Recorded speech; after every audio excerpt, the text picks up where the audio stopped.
Hello, Raghava, am I audible to you? Yes, sir, you are audible, sir. Okay, thank you.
Good morning, Dr. Vinod.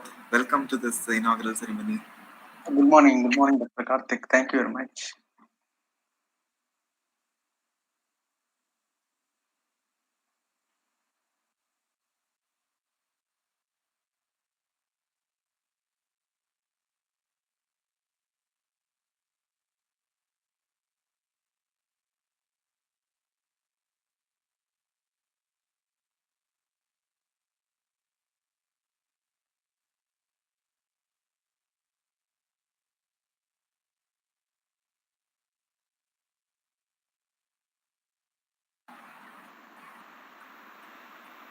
Good morning, Professor Ramki Tirimala. This is Karthik here.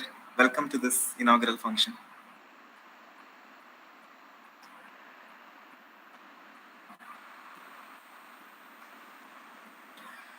And Good morning. Hi, Prof. Ramki.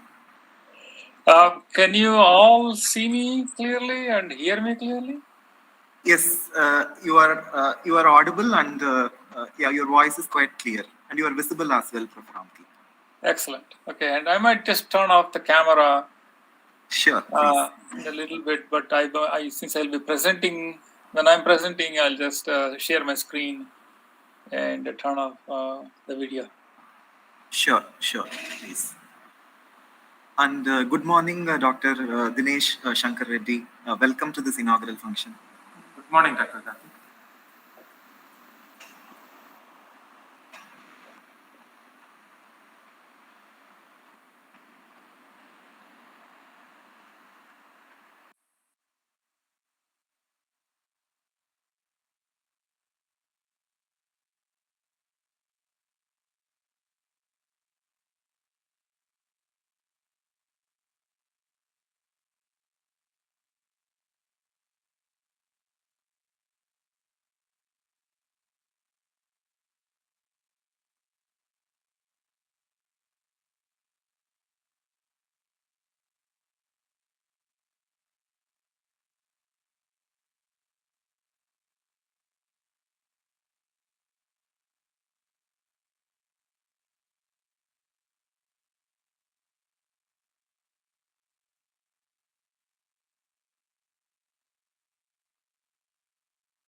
Good morning, sir. Welcome to the inaugural ceremony.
Sir, with your permission, shall we commence the inaugural ceremony, sir?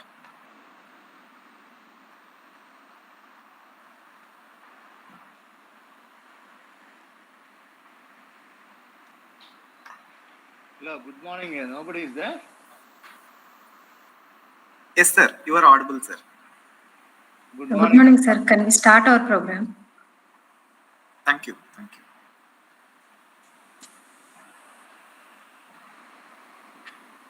Good morning to all the dignitaries and the participants present here. I now invite Dr. Hima Bindu Head Department of Computer Science, to welcome the gathering, please. Thank you, Dr. Karthik. Honorable Director of NIT Andhra Pradesh, Professor C.S.P. Rao. Respected foreign expert of the GIAN course, Professor Ramki Turmella. The Registrar, Dr. Dinesh Shankar Reddy. GIAN Coordinator of NIT Andhra Pradesh, Dr. Vinod. And the course coordinator from CSE Department, Dr. Not Karthik. able to listen to you. Not getting anything from you. Okay, am I audible, sir? Hello? Yes, hello, ma'am, everyone. you are audible. I think the volume levels must be kept a little high. Yes, sir, I did it. Thank you. Hello, everyone. Honorable Director of the Institute, Professor C.S.P. Rao. Respected foreign expert of the GIAN course, Professor Ramki Turmella. The Registrar of the Institute, Dr. Dinesh Shankar Reddy. GIAN Coordinator of NIT Andhra Pradesh, Dr. Vinod. And the course coordinator from CSE Department, Dr. Karthik. Dear colleagues, participants, ladies and gentlemen, it gives me immense pleasure in welcoming you all to the GIAN course, a technical overview of public and private blockchains being organized by CSE Department of NIT Andhra Pradesh. I take this opportunity to introduce CSE Department in brief. Our department is offering BTech course in Computer Science Engineering, minor degree in Software Engineering, MTech in Computer Science and Data Analytics, MS by Research, and PhD in both full-time and part-time modes. Our faculty are actively involved in research in addition to teaching, and we have been publishing in peer-reviewed journals as well as leading conferences. The department is currently handling research projects of worth 82 lakhs. Our department research domains include machine learning, data science, probabilistic graphical modeling, cryptography and network security, cloud computing, performance modeling, artificial intelligence, natural language processing, deep learning, soft computing, among others. I hope all the participants are eager to learn about the technology that underpins the infamous cryptocurrency, the Bitcoin, as well as the more recent NFT.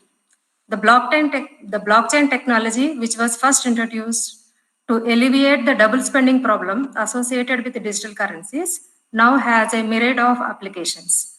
I'm confident that all participants will find this GIAN course to be highly engaging and fruitful, since it provides sufficient expertise to build applications using blockchains. I thank the Honorable Director and everyone else who have helped the department in materializing this GIAN course. Thank you. Over to you, Thank Dr. you, ma'am, Karthik. for the welcome address. Let me take this opportunity to introduce the foreign expert and provide an overview about this course as well. Before that, good morning to the respected Director NIT Andhra Pradesh, Professor C.S.P. Rao, who is the chief patron of this one-week GIAN course on blockchains. The foreign expert, Professor Ramki Turimella, Registrar in charge, Dr. Dinesh P. Shankar Reddy of NIT Andhra Pradesh, GIAN coordinator of the institute, Dr. Vinod Kumar Raja, head of the CSE department, Dr. Hima Bindu, my peers and participants of this GIAN course. Let me share an overview of this course and highlight the lecture schedule to begin with. The initial lectures of this course will provide an overview on the motivation for the blockchain's technology and the role played by trust, historical perspective on subversive technologies, challenges to be addressed in the shift to a distributed computing paradigm, with a sound comprehension of the limitations of the trusted third-party model. The participants of this course will also be exposed to the fundamental cryptographic building blocks of the blockchain technology, such as hashes, digital signatures, and specific algorithms like the elliptic curve, digital signature signing and verification algorithms. Towards the middle of this week, we will discuss about achieving distributed consensus in trustless networks, proof of work, Merkle trees, and immutability. The last leg of this course will expose the participants to several case studies, problem-solving approaches, and future research directions. The instructors for this course will be Professor Ramki Turimella and myself. And at this juncture, it is my pleasure and privilege to introduce the foreign expert, Professor Ramki Turimella, to the gathering.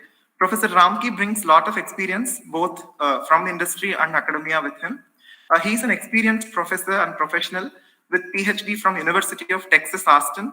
And his PhD thesis topic is in the field of parallel graph algorithms. He did his master's in computer science from IIT Madras and bachelor's from Osmania University in Electrical Engineering. He has a proven track record in managing software development, program development, strategic leadership, and problem solving in general, with specific expertise in algorithms, security, and distributed systems. Recent experience, some of his recent experiences include developing applications using distributed coordination protocols such as Paxos, Raft, and some of his previous industrial roles include Director of Engineering at P2 Energy Solutions, Consultant at Fuser, Project Manager at Symphony Media. He has a vast academic experience as well at Denver University in several roles such as Graduate Committee Chair, Tenured Professor, Chair of the Department of Computer Science, Professor and Program Director for Cyber Security. Thank you, Professor Ramki, for consenting to deliver this GIAN course, and we are indeed looking forward eagerly to hearing your lectures. I now invite the Registrar in charge, Dr. Dinesh P. Shankar Reddy, to present an introduction about NIT Andhra Pradesh to the participants. Please, sir. Thank you, Dr. Karthik.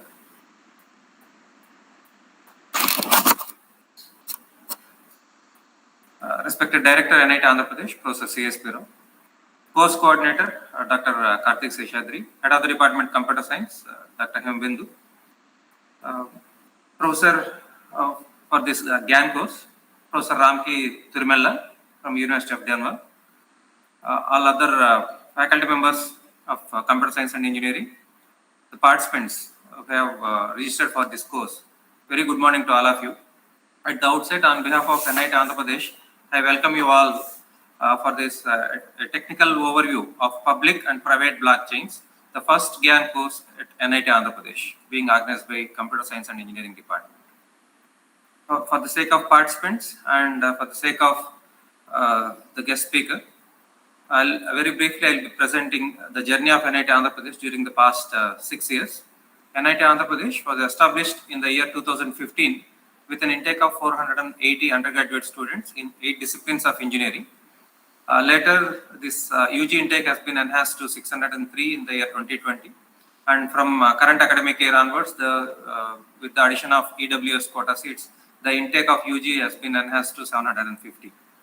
And from the year 2019, the institute has started both the PhD part-time as well as regular in all 8 disciplines of engineering, along with the MS by Research program for the benefit of industry personnel.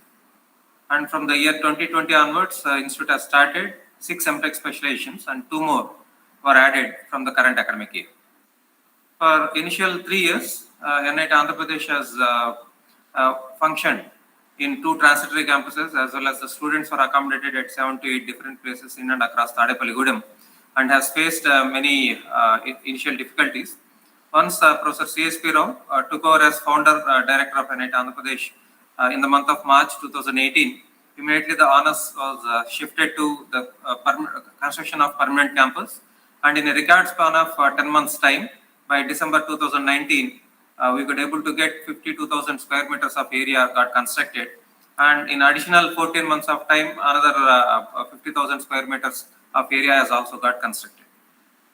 So these entire construction includes now 2 academic blocks, which is housing 10 departments, as well as 2 laboratory complex, which can house 40 laboratories, 3 workshops, 1 dedicated central library, along with an administrative block, as well open sports arena, an indoor sports stadium, 1 auditorium, quarters for both staff as well as faculty members, 2 boys hostels, 1 girls hostel, a canteen, guest house, and many more.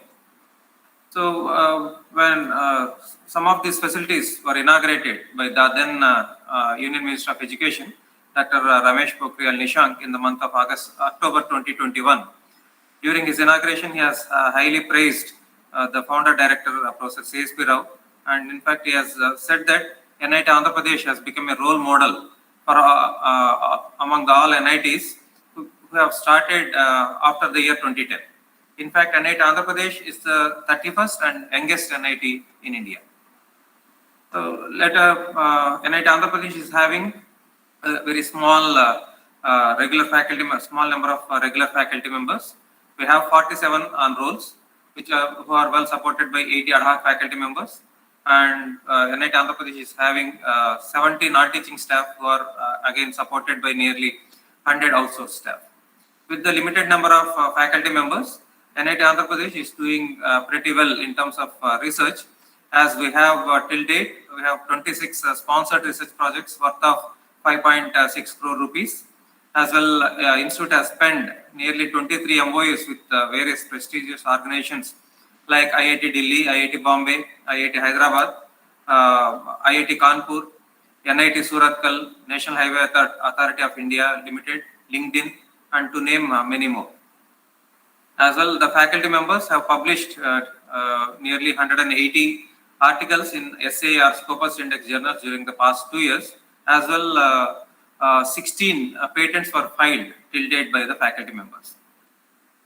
Very recently, with the help of Department of Electrical Engineering, the institute has got a research technology hub in the area of renewable energy, which is funded by Department of Scientific and Industrial Research, worth of 7.15 crore rupees, wherein 5 crores will be sponsored by DSIR, and the matching grant of 2.15 crores will be given by NIT Andhra Pradesh. We thank our director for generously sponsoring the 2.15 crores despite the funding difficulties from the ministry.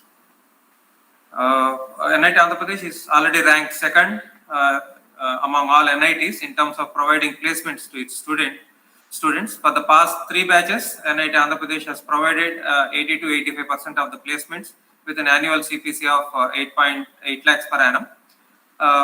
This year, already NIT Andhra Pradesh has provided 100% placement for the passing out batch with the highest package of 32 lakh per annum in Amazon. For next 5 years, Institute is focusing to establish few more centers of excellences, as well as to procure a few state-of-the-art research equipment, by which more impetus would be given for the cutting-edge research. So I thank the organizers for giving me this opportunity. I congratulate Dr. Karthik Seshadri in successfully getting the approval for this GIAN course. And this is, as said in the beginning, this is the first program in NIT Andhra Pradesh.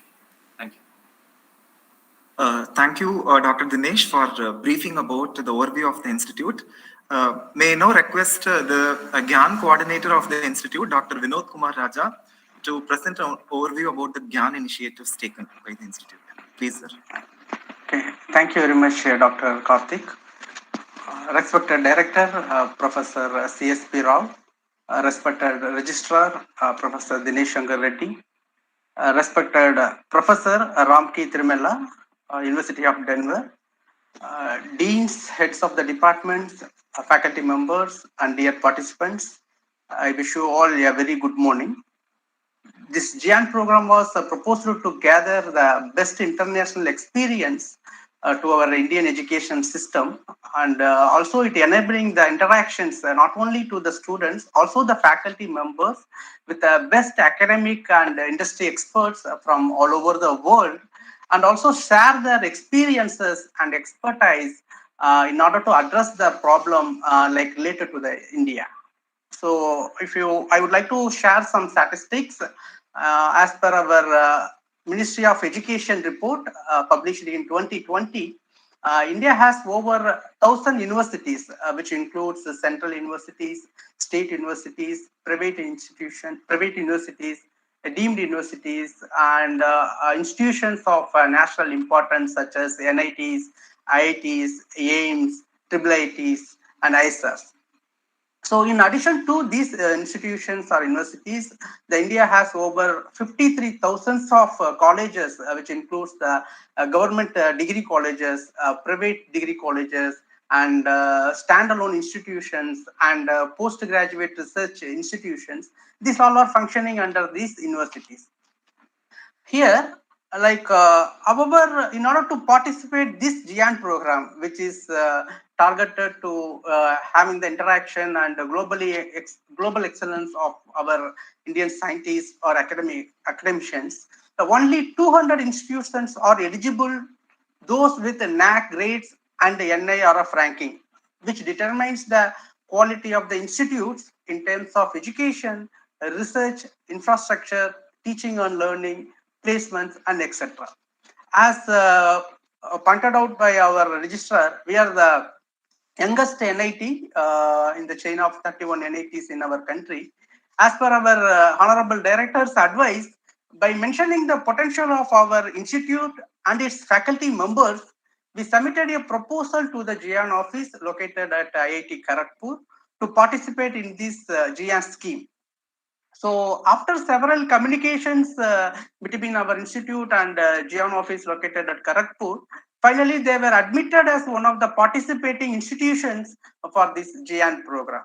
So after which immediately the GIAN cell was established in our institute in 2019, and the proposals were called by this GIAN cell of the institute from the faculty members of our institute, and the proposal were initially scrutinized in order to meet the basic requirements and followed by forwarded to the GIAN office at IIT Kharagpur. So several expert committees were evaluated the submitted proposal at the GIAN office at Kharagpur, and we are happy to say that 7 course proposals have been accepted among 9 submitted by our faculty members of our institute. So the acceptance rate, if you look at, like around 80% is acceptance rate from our institute. And this is the first course from NIT Andhra Pradesh being coordinated by our internal faculty member, Dr. Karthik from Computer Science and Engineering, NIT AP, with a foreign expert and renowned professor, Professor Ramki Tirumala from University of Denver, USA, on a technical overview on of public and private blockchains.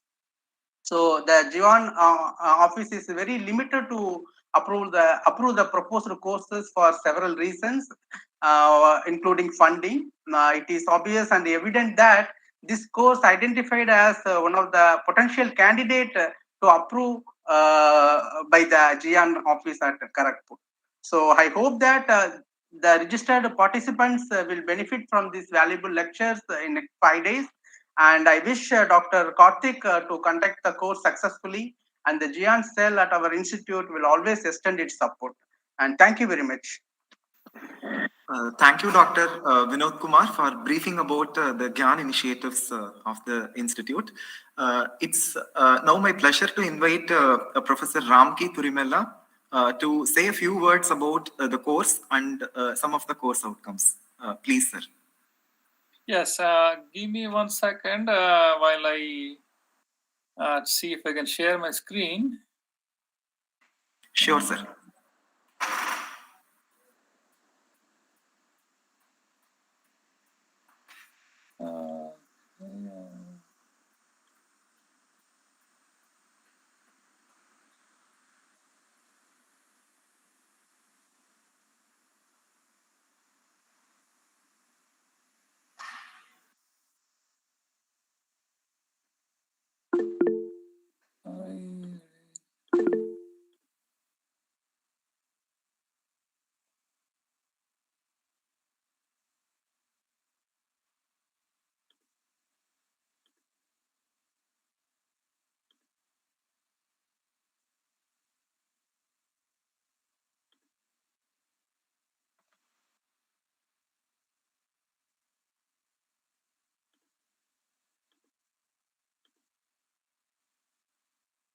Now, can you see my screen? Yes, Prof. Ramki, it's visible now. Please go ahead. And the screen shows my PowerPoint? Yes, it shows the first slide of the blockchain. Okay, perfect. Okay, so now we got that technical thing out of the way. I just wanted to again thank Karthik, first of all, Dr. Karthik Sheshadri, for giving me the opportunity. It's really my pleasure to be in this position where I'm able to give something back to the country that has given me so much. I'm always grateful for that. So the GIAN course, and Prof. Ramki, I'm sorry to interrupt you. Could you please switch on your camera as well? Yeah, sure. Yes, Yeah, let me do that. Give me 1 second.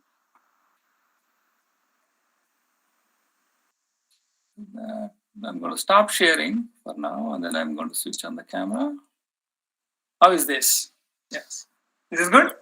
Yes, you are visible, Prof. Ramki. Please Yes. go ahead. Yeah. So first of all, I would like to thank all the participants, all the dignitaries that are present in the audience, the director of NIT, Dr. CSP Rao, the registrar, Dr. Dinesh Reddy, and the GIAN coordinator, Dr. Vinod Kumar, and yourself, Dr. Karthik, and HOD of the Computer Science Department, Dr. Hima Bindu, and all the participants and all the faculty members, and the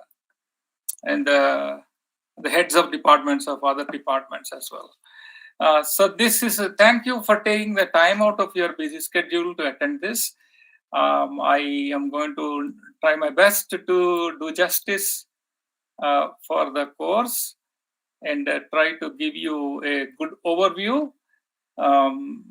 So just a little bit about the logistics. I'm trying to deliver this course from the US, in case if you haven't figured out. It is 10:30 at night, and so there's a little bit of the time difference here, and I have never done this over such a large audience over Google Meet. So if there are any technical difficulties, I would like to apologize. So now let me just quickly show you what I plan to cover over this next 4 to 5 days. So this is an exciting topic. It is captured imaginations from different people, academicians, people in industry, investors, and so on and so forth. But so one thing I would like to say before I show you what I plan to cover in this particular short course is that I was reflecting on what this GIAN program is, and I am guessing the GIAN, though it is an acronym for Global Alliance for International what have you, it is probably a derivative of the Sanskrit word GIAN, which means knowledge.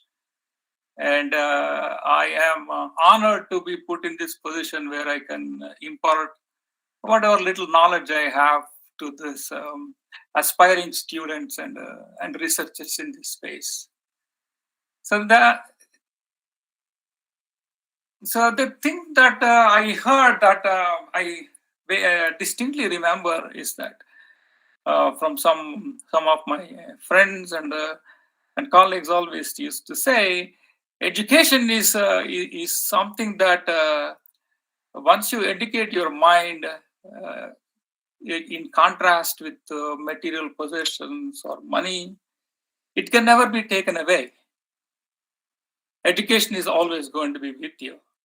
So in that, towards that goal, I'm happy to be giving this course. This is, probably some of you are looking at this as a way to learn and say potentially make some investments and make some money. But that is really not really my goal. My goal is to just give you analytical tools and try to understand what cryptocurrencies are, what permission blockchain ledgers are, what kind of a role they play in the industry, and what kind of a role they play in government, for example, and in your own individual lives. So that's really what my goal is. So I'm just quickly going to show you a brief overview of the course.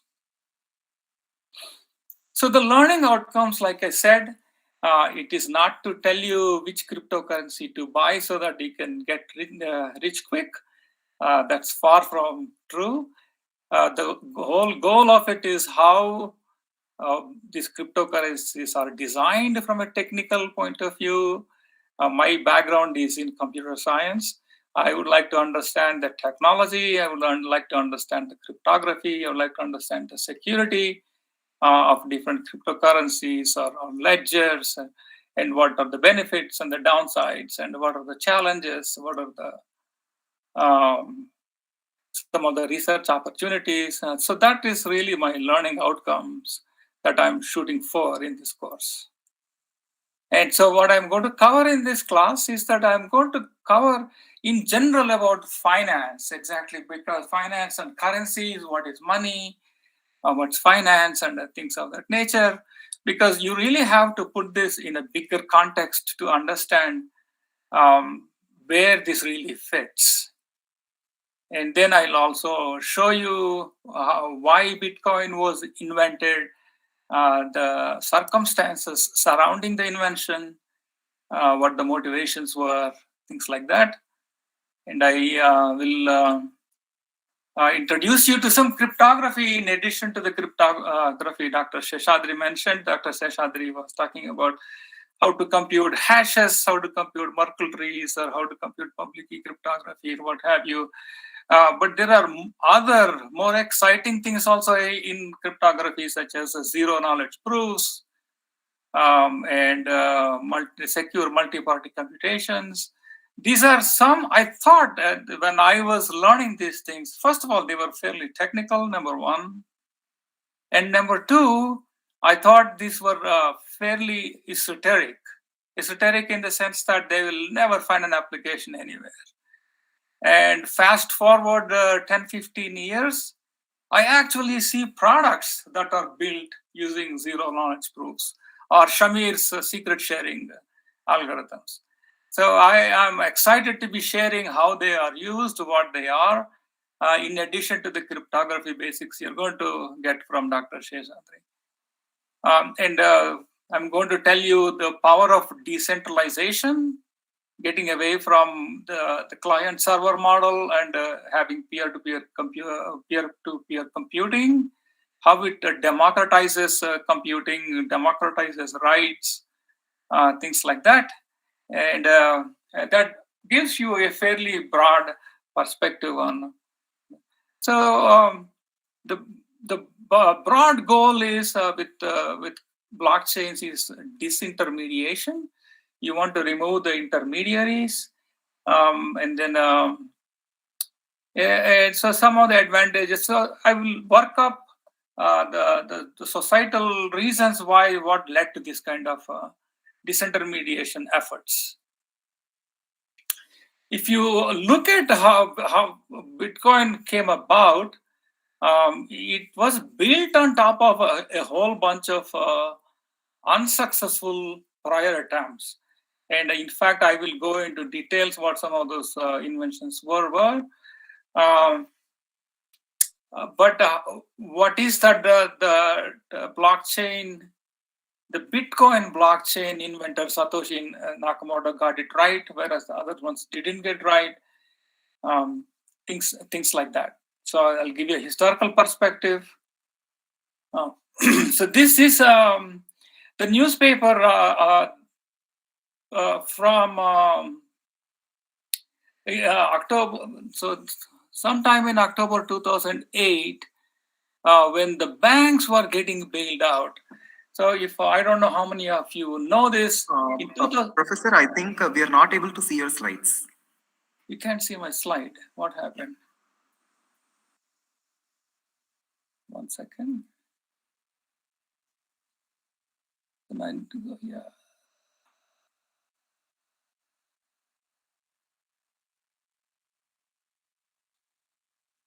Okay, there you go. Can you see now? No, not yet. Not yet? Okay, hold on. How is that? Still not visible. No? Still not visible? Yeah, it's getting visible now. Yeah. Okay. There's some delay. All right. So can is it possible to see me as well as to share the screen? Yes. Okay, all right. because I can only, when I am looking at my own screen, either I can see a slide or I can see myself. So I cannot see both. So I don't know what it looks like for you guys. So. We can see both. Prof. Okay, excellent. Okay. So this slide is from London Times, and this is sometime in the fall of 2008. And there was what I put it in a box there. The chancellor, I don't recall who the chancellor at the time was, the chancellor on brink of second bailout for banks. So this led to frustration to Satoshi Nakamoto. And I will also show you something else here. Now, I thought that my slides were getting projected, but I guess they weren't getting projected. In the previous slide, what I had was another financial calamity, for example, that happened here in the US, called big banks were getting bailed out in the first year of Obama time, and then the last year of George Bush time. What was happening was there's a complete collapse of big banks. So if you had money, say, for example, with a brokerage company to buy stocks, they were kept in mutual funds, and those mutual funds consisted of exposure to banks like Lehman Brothers, and Lehman Brothers completely failed. And those mutual funds were called what broke the buck. What that means is that if you left your money in a savings account, you assume you have not invested in any stocks, but you just left it there, hoping that you want to buy stocks later on. And then when you go back to get that money back or invest somewhere, that if you left $100, what was left there was less than $100. So that's what's called broke the buck. And that calamity led to disillusionment among many researchers, especially there's a movement called Cyberpunk Movement, and I'm going to describe what the Cyberpunk Movement is. These are brilliant minds in cryptography. They understand societal issues. They are champions of privacy, for example. They're champions of individual rights. And they disdain corruption at the central levels and then the government levels and the bureaucracy and things like that. And so those were the circumstances. And during that time is when also this is a newspaper headlines in London Times. And so the London chancellor, the British chancellor, was also trying to bail out one of the banks. And Satoshi Nakamoto created this cryptocurrency. And in his what is called a Genesis block, which is the very first block of the blockchain, he put this message saying that, here we go again. So this is another bailout and things like that. And then later on, the blockchain went on to become, for 2 or 3 years, it floundered around. It didn't really have any kind of traction. It took almost like 2 years until there was a very first retail transaction. The very first retail transaction happened when somebody paid 10,000 bitcoins for buying 2 pizzas. So that some of you, I don't know how many of you have tracked the price of Bitcoin. It went all the way up to $64,000 US. Now it's back down to around 40,000.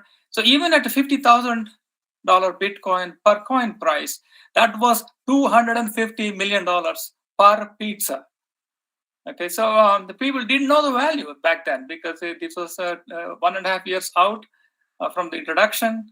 So this in May 22nd is designated as a Bitcoin Pizza Day. So, and I'm going to tell you, where it came from, the initial problems it had, some of the security flaws it had, and how it forked, and who decides actually who is in charge. This is not a corporation.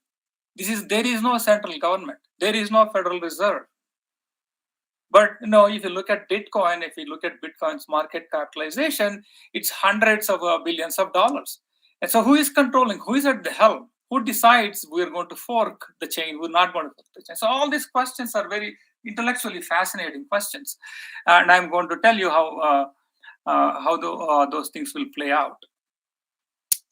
And then from there, we are going to look at the current technology in permissioned as well as the permissionless space. There are a whole bunch of, there are, if I recall correctly, there are tens of thousands of different cryptocurrencies of various kinds of public blockchains and bridges and distributed exchanges and so on. The dominant ones, of course, are Bitcoin and Ethereum. So the issues with them are there is a scalability, so they don't scale, so you cannot perform very many operations in a given minute. We are comparing, when we're talking about scale, we're comparing it with central processing units like Visa or MasterCard, and these are central authorities, and they can transact 80,000, 90,000 transactions per minute, and whereas Bitcoin can only do 7. So scale and interoperability. In other words, if you have Bitcoin currency and then you would like to invest in on Ethereum apps, you cannot easily take it unless you convert it into US dollars and go back in and buy Ether dollars. There's not an easy way to do this, but nowadays they are coming up with some bridges how to go from one to the other. And sometimes you have no liquidity. What that means is that, so if you invest in some of these cryptocurrencies, they force you to leave it there for a certain number of months, for example. You cannot convert, like I said, convert from one cryptocurrency to another cryptocurrency. There's also volatility. That means that if I take my Bitcoins and send it to somebody else, and if they sit on it, don't cash it right away, the price could fluctuate by the time they get it. So it could go up or go down, so that it's volatile. So these sorts of challenges still exist. Given that, permission space is like these are what I call the incumbents. Incumbents are like big banks, like JP Morgan Chase or what have you, the London Bank or HSBC. All these banks, they don't want to get displaced for obvious reasons. They're massive players, and they are looking at and saying which part of technology can we still embrace and improve some of the business processes. So they are looking at it and eyeing at it and looking at what part of it is useful for us, and that leads to what is called permissioned blockchains. And I will show you some examples of those. And I will show you some of the limitations and challenges with those. And the permissionless space, like I said, is fragmented. Like you have Bitcoin followers, you have Ethereum followers, and now there is a new thing called Solana followers, and it's highly fragmented, and it's very difficult to go from one to the other. So the coding examples, I will show you how smart contracts are written, how distributed, decentralized finance or decentralized, decentralized apps can be built. In addition to introducing the necessary cryptographic basics. Okay, and here are some of the applications and the future directions of this blockchain technology. One that you probably have heard many times is what's cross-border payments. So if I want to send somebody certain currency of certain value, for example, if I want to send, if I have a dollar, if I want to send $1 to my family in India and the exchange rate is say 70 rupees, I have to go through so many hoops. I have to go to Western Union. I have to, and then Western Union charges a hefty fee. And there's probably a delay, and for them, family to collect that money is complicated. On the other hand, if I were to rely on cryptocurrencies, such as Bitcoin, for example, if I send a fractional Bitcoin to somebody and they would electronically get it within minutes or less than a minute, perhaps, the question then is that what happens if that Bitcoin is, if they try to convert that back into local currency, how easily that can be converted. And is that any cheaper, for example, than the traditional means such as Western Union? So things like that. But that is one of the most cited application of cryptocurrencies, which is cross-border payments. In fact, it has some traction with North American countries and South American. Many people in like Venezuela, they send a lot of Bitcoin, what's called a pegged dollar. They would wrap that within US dollar and send it to avoid fluctuation in price of the Bitcoin. And I'll show you what exactly is meant by pegging and what are the risks for the holder and things like that. In the DeFi stands for decentralized finance. Decentralized finance is that how one could potentially get loans on this from cryptocurrencies that are run by what are called DAO, which is DAOs. They're also decentralized autonomous organizations. So they're not run by boards and CEOs. Instead, their algorithms actually decide this. And then I'll also show you what are decentralized exchanges. So the permissioned space also has applications in real estate, fractional ownership of real estate. And I don't intend to go too much into NFTs, but I will tell you what NFTs are and how they can be stored on blockchain. The other thing that you hear from permissioned space, like for example, especially IBM blockchain, which is Hyperledger Fabric, is supply chain management. And one thing that I will probably go a little bit into detail is in Internet of Things.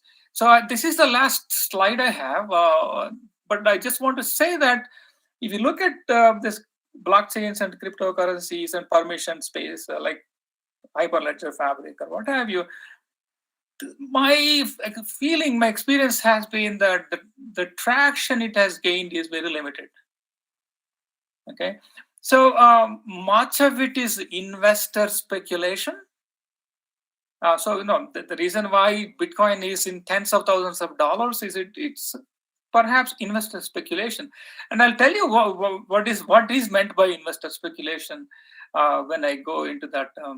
When I give you a little bit more about the perspective of finance and perspective of currency and perspective of money and why you need these things. And also for Internet of Things, I will tell you about what's called a Helium network. And Helium is a router network. It uses a fairly novel idea called proof of coverage. So I'll touch upon all these new developments in public in permissionless blockchain, and a little bit about permissioned blockchain. So with that, let me hand it over to my next speaker. Thank you, Professor Ramki, for giving a detailed overview about the contents of the course and the outcomes from the course. Thank you.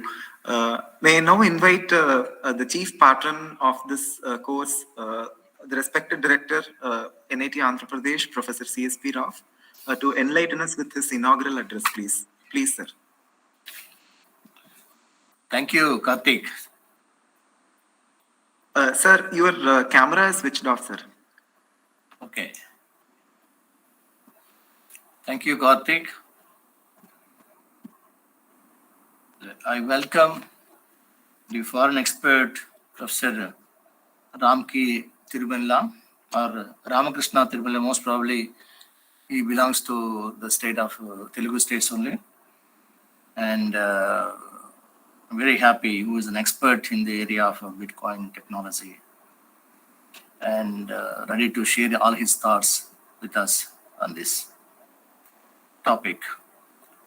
And I welcome Dinesh Shankar Reddy, the in-charge registrar, Vinod Kumar Raja, coordinator GIAN program, Himabindu, head of computer science department, and Karthik Sheshadri, who is a most happening person in computer science department. Almost, I can say that many credits of computer science are worth due to him only because he published papers, he published book chapters. He is one who is doing a lot of MOUs and publishing books. So in most of these things, he is very active person, and because of that, only this GIAN course is happening on a technical overview of public and private chains. I also welcome all the participants of this program, and particularly I must thank Professor Ramakrishna Thurmella for his writing. I think he's giving this lecture or introduction about this technology even in the late night in US. I should thank him, and with this, I would like to just say a few things about the blockchains, the blockchain technology applications in India, and other things. Blockchain is considered to be a disruptive technology of the current century and has significant impact across diverse sectors of the finance, from the finance to healthcare. However, this technology has been in existence since later part of 19th century. Stuart Haber and Scott Stornetta are the pioneers in blockchain technology, as they invented a mechanism to cryptographically secure a chain of transactions of blocks against tampering attacks. Later, the same duo invented Merkle tree to enhance the storage efficiency of blockchains. The real inception of blockchain happened when the anonymous researcher or research group with the pen name of Satoshi Nakamoto, as it is being already discussed about Nakamoto by our former speaker, proposed how to establish a trusted digital ledger in permissionless decentralized environment. The finding of Satoshi Nakamoto were published in a white paper entitled Bitcoin, a peer-to-peer electronic cash system, in 2009 for wide dissemination and adoption. At this juncture, I would like to highlight some of the seminal works in the evolution of blockchain technology. In 2010, the first Bitcoin purchase took place for 10K BTC. Shortly within 3 years of the first Bitcoin purchase, the estimated value of Bitcoin economy surpasses $1 billion. Around the same time, Vitalik Buterin published his paper on Ethereum. Implementation of Ethereum technology transpired in 2014 to 15 with the help of crowdfunding. 2014 to 15 witnessed several seminal milestones in blockchain technology developments, such as formation of consortium of financial giants to implement blockchain technology, unveiling of Ethereum's second blockchains, and unveiling of Hyperledger by the Linux Foundation to enhance open source blockchain development. In 2017, we witnessed the introduction of EOS.io as a protocol for the deployment of distribution of distributed applications using a form of autonomous federal corporation among parties. Till date, we are witnessing a proliferation in the development of adoption of blockchain technology in the form of cryptocurrencies. Smart contracts and countries rolling out new blockchain applications. For instance, in 2018, we saw emergence and adoption of NEO blockchains in China. Though in China, cryptocurrency are banned, still the country continues to support and invest in the technology development of blockchains after realizing its potential. Since its inception till date, blockchains has evolved as a technology that can assist stakeholders to carry out and commit multiple kinds of transactions without requiring a centralized authority, and a perfect example of truly distributed peer-to-peer system. The projected growth in the business value due to blockchains is estimated as 176 billion USD by 2025, and a staggering $3.1 trillion in 2030 by Gartner Trends. What this means for academicians and researchers is it is high time we need to solidify our comprehension of blockchains and gear up for research and development in this futuristic and most happening technology.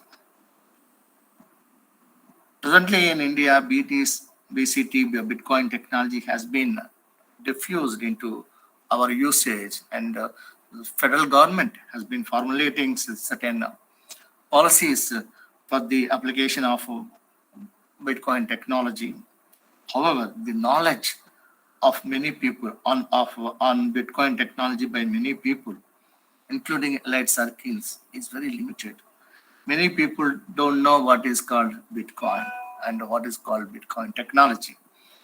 Hence, we need to enhance the quality and quality of knowledge on the Bitcoin technology and the applications and implementation of Bitcoin technology in our financial circuits. In India, care has to be taken, because in India there are several financial irregularities existing at different levels. Bitcoin technology diffusion in this country may be viewed critically from exploitation, as the Bitcoin technology is a secured platform, and the government may soon implement and use this technology for most of the financial transactions. At this juncture, conducting a course on a technical overview of public and private blockchains is really and most essential, and that responsibility has been taken by Dr. Karthik and his team to deliver certain knowledge and disseminate knowledge on this blockchain technology.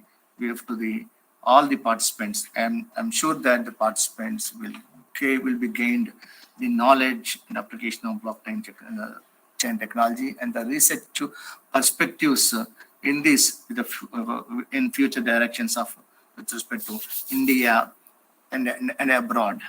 I'm definitely overwhelmed with the subject content being delivered by Professor Ramki, and I once again thank Professor Ramki and request Ramki to continuously assist NIT Andhra Pradesh and be in touch with NIT Andhra Pradesh and the youngsters in the Department of Computer Science to give a direction and some kind of guidance for them to propose certain projects, R&D projects in Bitcoin technology and blockchains. Thank you very much. Thank you all for your patient listening to me, and thank you once again to all. Thank you. Thank you, sir, for enlightening us with an evolution of this blockchain technology and for motivating the researchers and academicians for a sound comprehension of the happenings in this technology. It is now my pleasure and privilege to propose the vote of thanks for the dignitaries and the organizing committee members who are responsible for this the successful organization of this inaugural. First of all, I would like to thank our chief patron, Professor CSP Rao, respected director NIT Andhra Pradesh, who has always been motivating us and supporting us in organizing faculty development programs in rich domains of computer science. Thank you, sir, for having participated in this inaugural ceremony and enlightening us with your inaugural address. I thank GIAN, Ministry of Education, Government of India, for generously sponsoring funds for the organization of this GIAN program. I thank the Registrar in charge, NIT Andhra Pradesh, Dr. Dinesh P. Shankar Reddy, for being part of the inaugural ceremony and for introducing NIT Andhra Pradesh and presenting an overview about our institute to the participants of this program. Thank you, sir. I also thank the GIAN coordinator of the institute, Dr. Vinod Kumar Raja, for briefing the participants about the initiatives taken by the GIAN section and for highlighting the importance of the GIAN program to the participants. Thank you, sir. I thank the head of the Department of Computer Science and Engineering, Dr. Hima Bindu, for welcoming the gathering and for presenting an overview about the department. Thank you, ma'am. And I also thank the web and networking team of our institute for coordinating the live telecast related activities of this program through Swayam and NPTEL. Thanks to all the stakeholders of the web and networking team. And last but not the least, I wish to extend my thanks to the organizing committee members, Dr. Nagesh Bhattu, Dr. Gautam Reddy, Dr. Srilata, and Mr. Raghava Rao for shouldering several responsibilities for the successful conduction of this program. At this juncture, I would like to request all the participants to raise for the national anthem, please.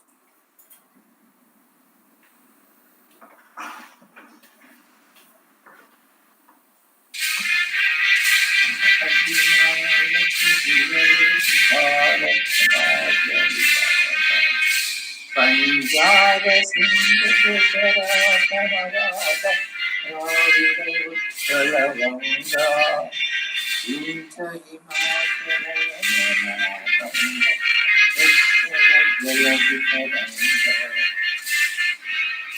Tava Subha Name Chage Tava Subha Ashishamake Dai Tava Zaya Gada Janagana Mangala Dhavita Jaya Jaya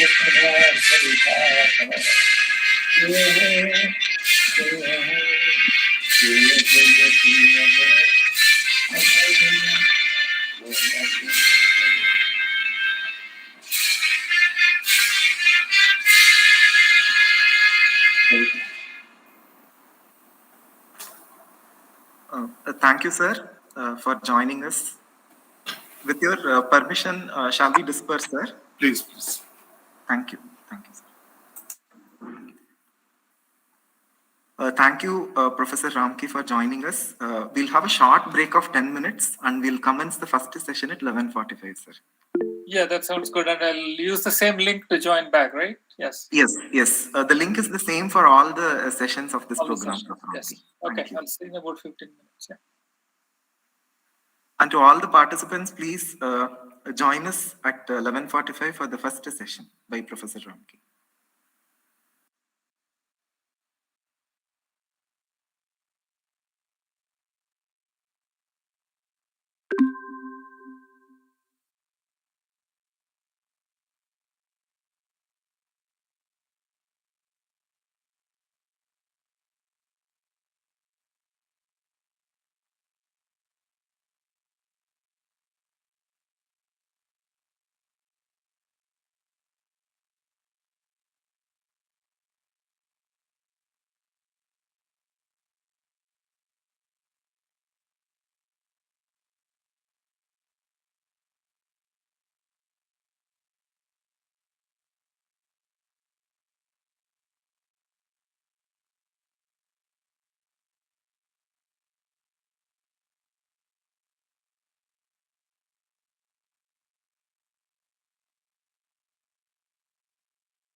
Hi, Professor Ramki.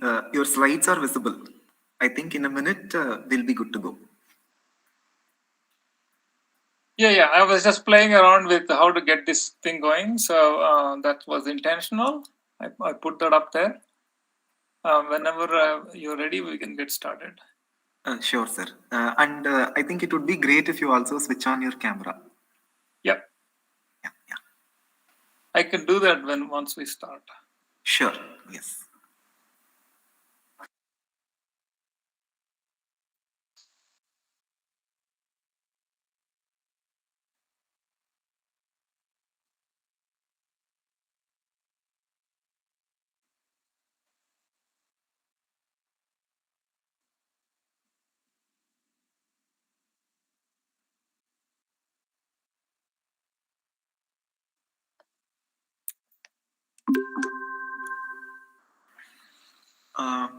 Prof. Ramki, I think we are good to go.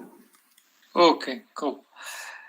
All right. So, okay, now you should be able to see my slide as well as me. Yes, Prof. Ramki. Yeah. Okay.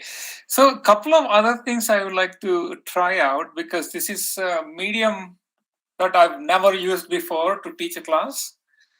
And so, what I would like to see, there are some tools that I would like to say if I want to ask a question, and I'd like to see, even if the answers are anonymous, if I want to see answers, I believe there are. I can just simply use the chat window, but I think there is something better than that. I can take a poll, right? I can also take a poll. I think we can create some sort of a Google form, Prof. Ramki. No, I don't think we even need to do that. I think it's already built in here. Can you see what do you see? You only see my PowerPoint, right? Yes, we are only seeing your PowerPoint. Okay. Because here, pause, very quick pause. Okay.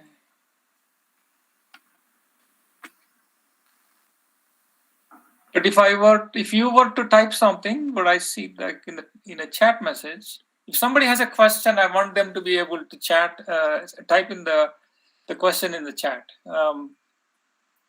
Sure, Prof. Ramki. If someone has a question, I'll be monitoring the chat window and I'll assist you with in posting the question to you.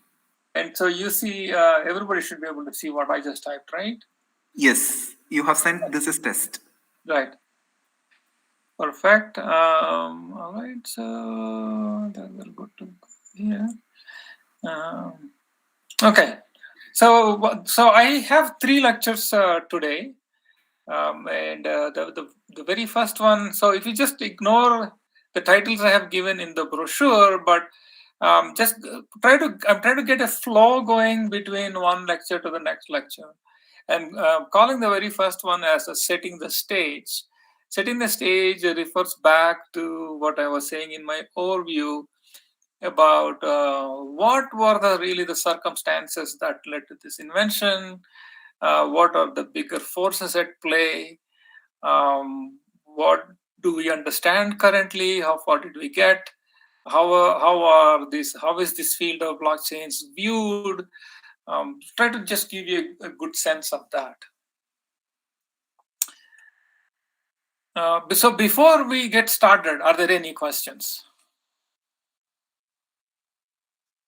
I just have one, Prof. Ramki. For today's session, what are the prerequisites that you will expect from the participants? Actually, I assumed for everything, for my entire lecture, I assumed no prerequisites. Great. On all the 5 days. Okay, so that's okay. So before we go, so the reason why I was trying to play around with that poll question was, I wanted to get a sense of who is in the audience. How do I find that out? Yep. About 1/3 of the participants are faculty members across various engineering institutions in India, and 1/3 of them are research scholars who are pursuing their PhD, but not necessarily in the domain of security. And about 1/3 of them are postgraduate students, and there are quite a few undergrad students as well. So, okay. So if I have roughly about 48 people, a dozen of them are faculty members from different engineering institutions. About a dozen or so are about research scholars. Are the research scholars from NIT? Your NIT? Predominantly from NITs, Prof. Ramki. But they're all over the country? Yep, they are spread all over the country. And these are the research scholars who already have a PhD, or they're working towards their PhD? They're working towards their PhD. Okay. And they could be from other domains other than computer science, right? Yep. No, they are from computer science, but they are not per se from security or cryptography. Okay, okay.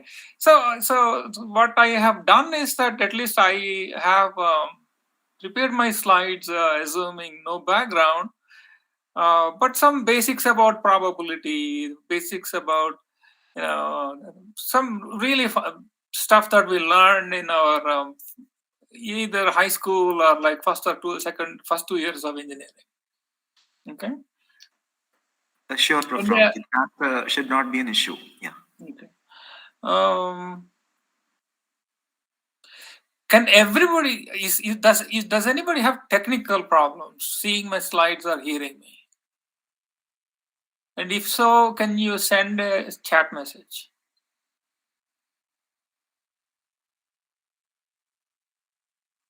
Okay. So periodically, what I would like.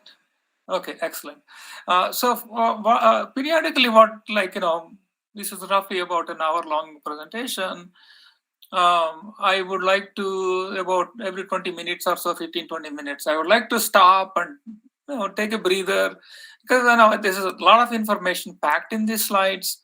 Ask questions and make sure everybody is engaged, and try to get a sense of the pulse. Typically, when I'm in a classroom, I can see whether the students are disengaged, they're looking at their phones, or whether they're looking at something else and they want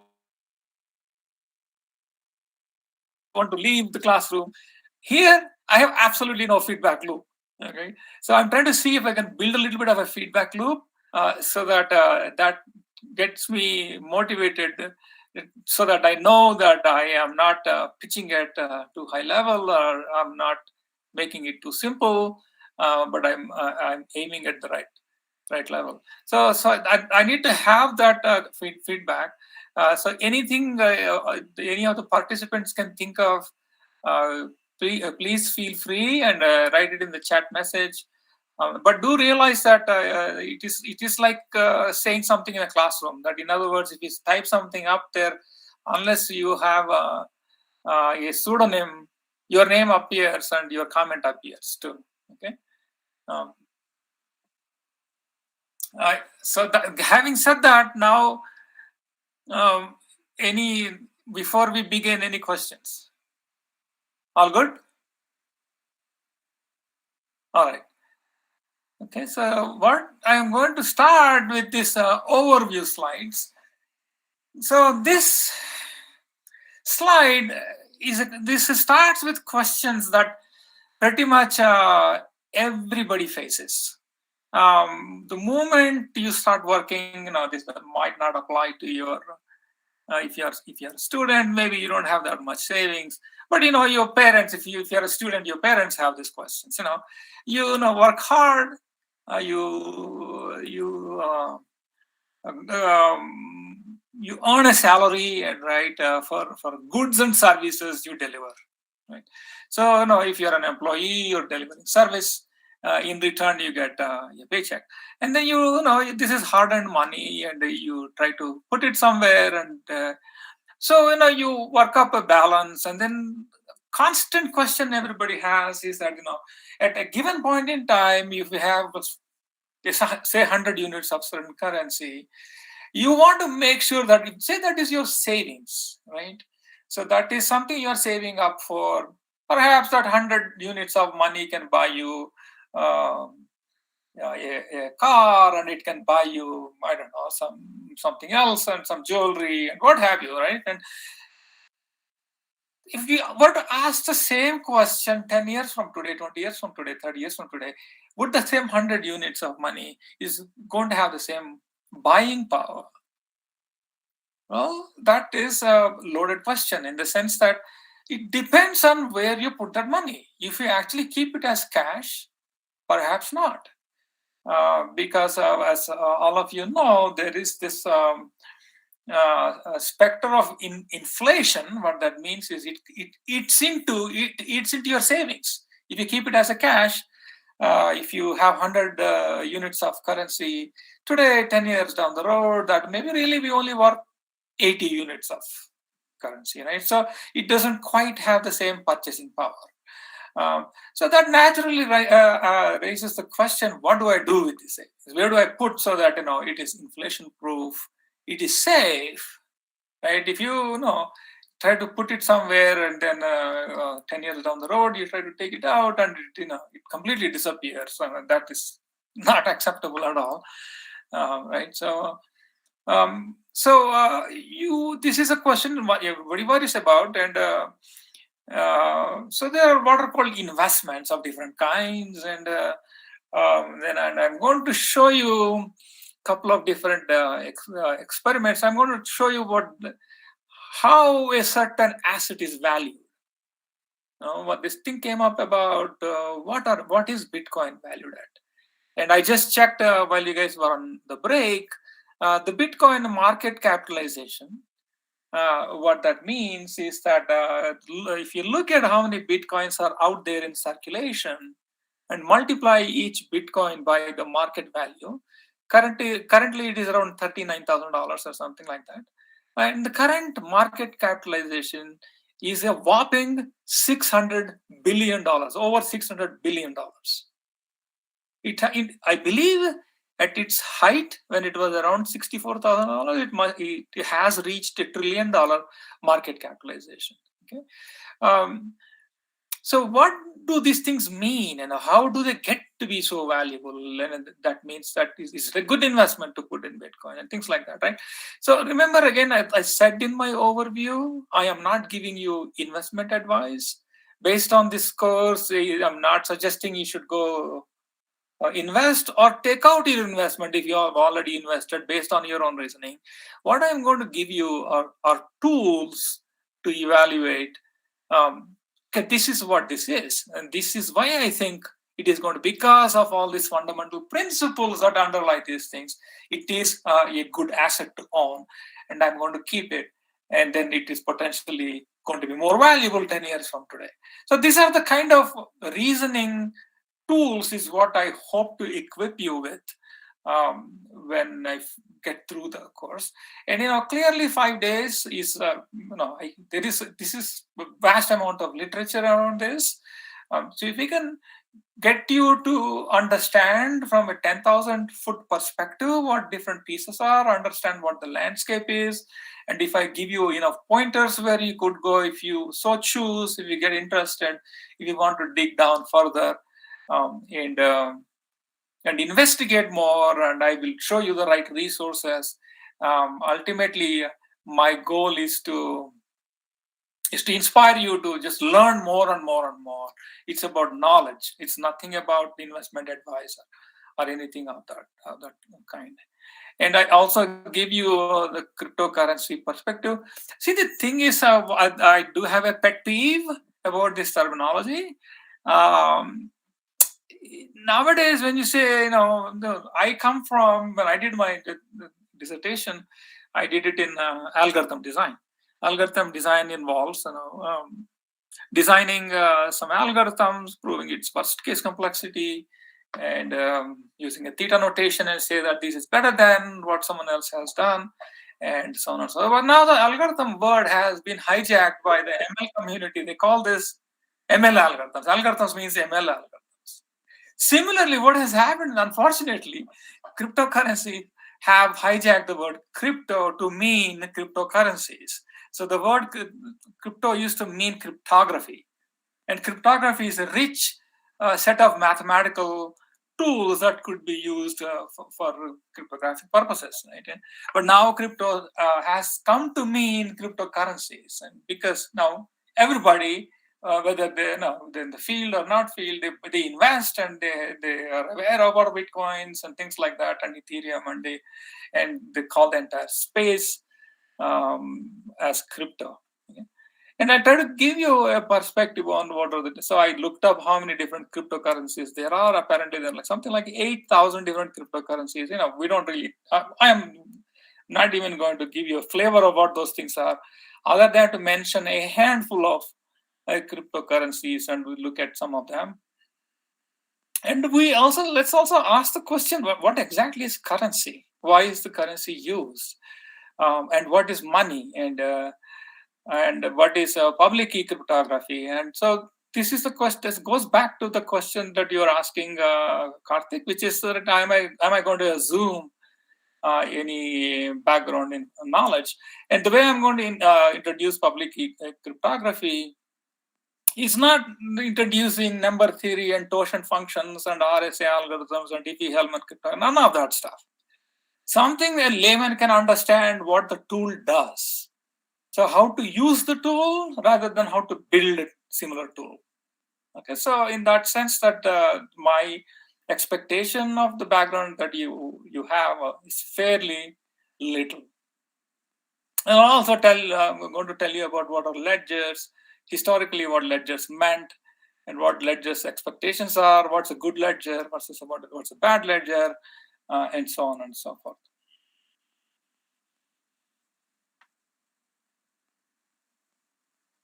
Okay, so here is a fun little experiment that was conducted by a podcast. I don't know how many of you know what a podcast is.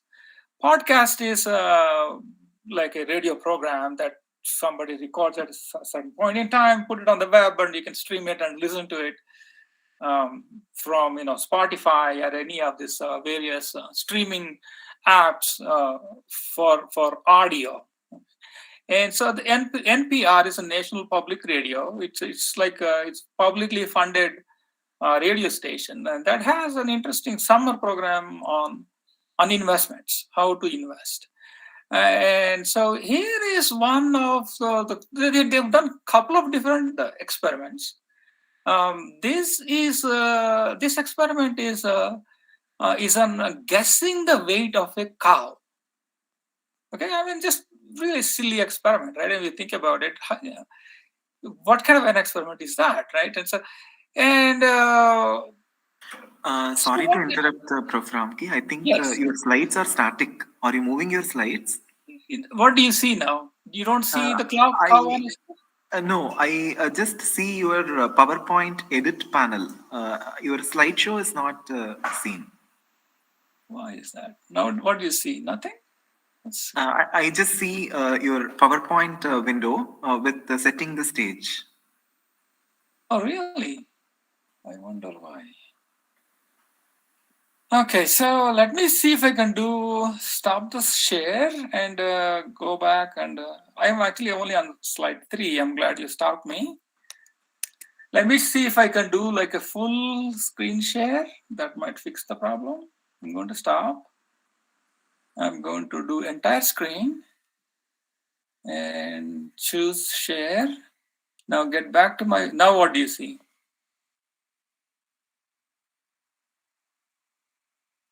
Anything? Yep. Now your slideshow is visible, sir. Yeah, okay. Please go ahead, sir. What do you see? Okay, do you see just this slide, or do you see my notes on the side? Or your notes on the side is also visible to us. Which is fine. There's nothing that is secret there. These are like notes to myself. What I should remember to say. But so the thing is, much of the screen real estate is taken up by all these other things. Correct. Yeah. So instead, I use a slideshow. How is this? This is better? Yeah. Now it's great, Prof. Ramki. Okay. We are able to see only the slide. Yeah. Okay. Excellent. Now the only issue is that I can't see my own notes in case I want to remind myself. Anyway, I don't really need the notes. I think I remember it reasonably well. So All right, so here is what I was showing you, the overview in this hour, okay? So this is what I said, where do we put our savings? That's the concern that everybody has because of what is called inflation, and I'll tell you what causes inflation. I'm going to show you some of those concepts called inflation and things like that. And when it comes to investments, when I said, Bitcoin is now market capitalized at $600 billion. And so you have to wonder, is that perception? Is there an inherent value to that cryptocurrency?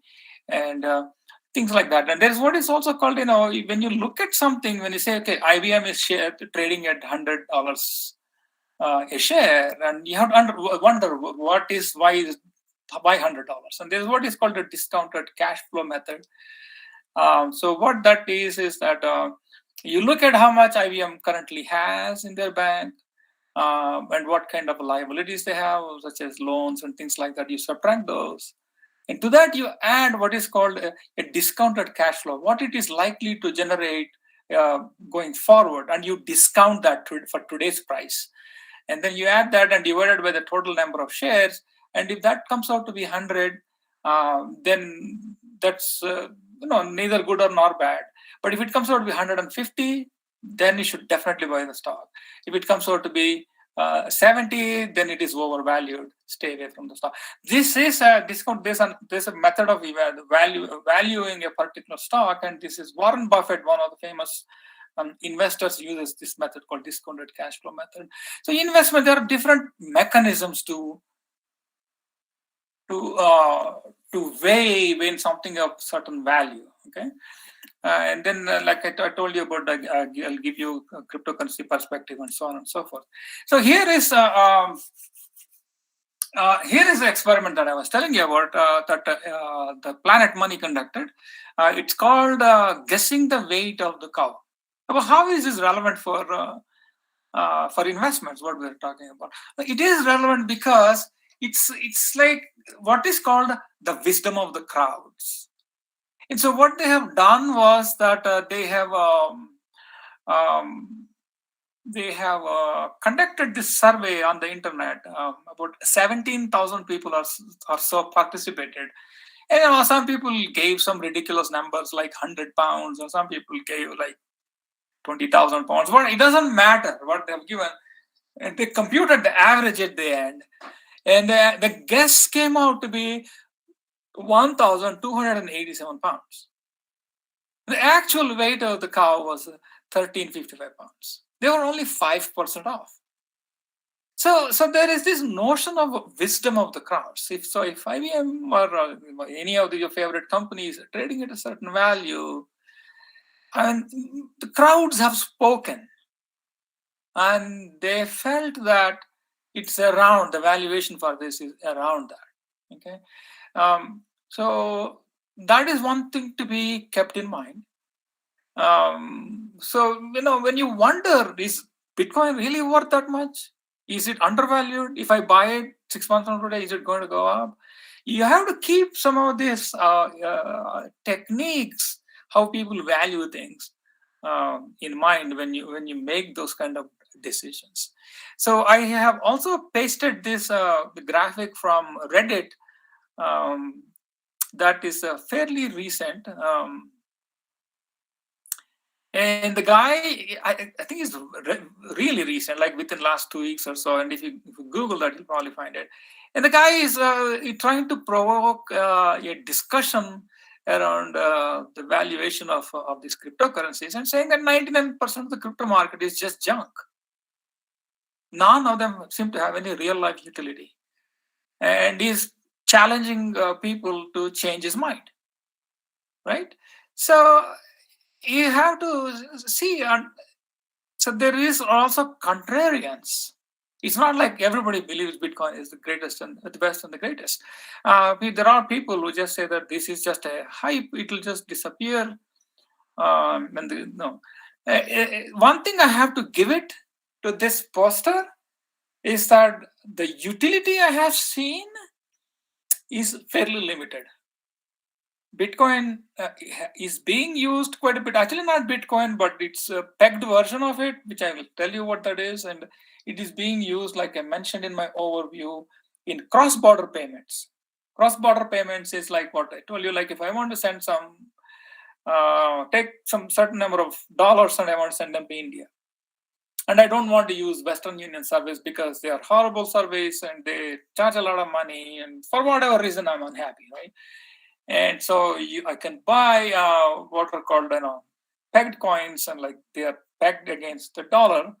And then I would send those, and somebody in the recipient country, they would get those dollars, and they would have a way to surrender them for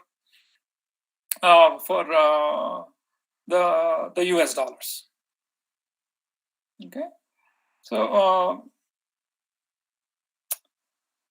so I will show you so that what exactly are the risks. Why can't you just send the Bitcoin itself? What are the risks of doing that? And I'll go into all those details later on. That cross-border payments is one successful application. The second application that I have come across is that one I was mentioning about what's called helium. Helium is being used in as a way to achieve communication without depending upon big network carriers like AT&T or Verizon. These are big carriers in the US. Instead of using them, they have created a crowd-sourced network using routers that you would buy from that company, and then they have their own cryptocurrency. So that is like an application that has some tangible utility. Other than like a handful of things like that, what this poster seems to say is that 99% of crypto market has zero real life utility.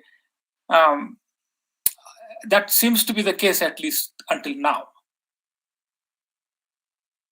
All right, so let's keep moving on. Let's go to the next slide. Here is the same program. This is the Planet Money. They did another experiment. Again, similar number of people who voted. Yeah, so here, this is a nice experiment. What this is that the person who is asked to vote is presented with 3 images like those. And the question they are asked is that you can see, vote for the animal you think is the cutest. If you look at the pie chart that's below, there are 2 questions that they were posed. The first question is, you pick the animal you think is the cutest.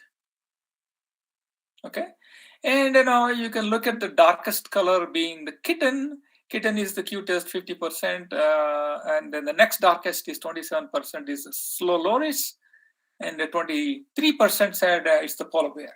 Okay, but they never asked more interesting question. It's not what you think is the cutest. What do you think others are going to think? Vote for the animal you think is most likely to be voted the cutest by other participants. Why is that important? I will tell you in a second.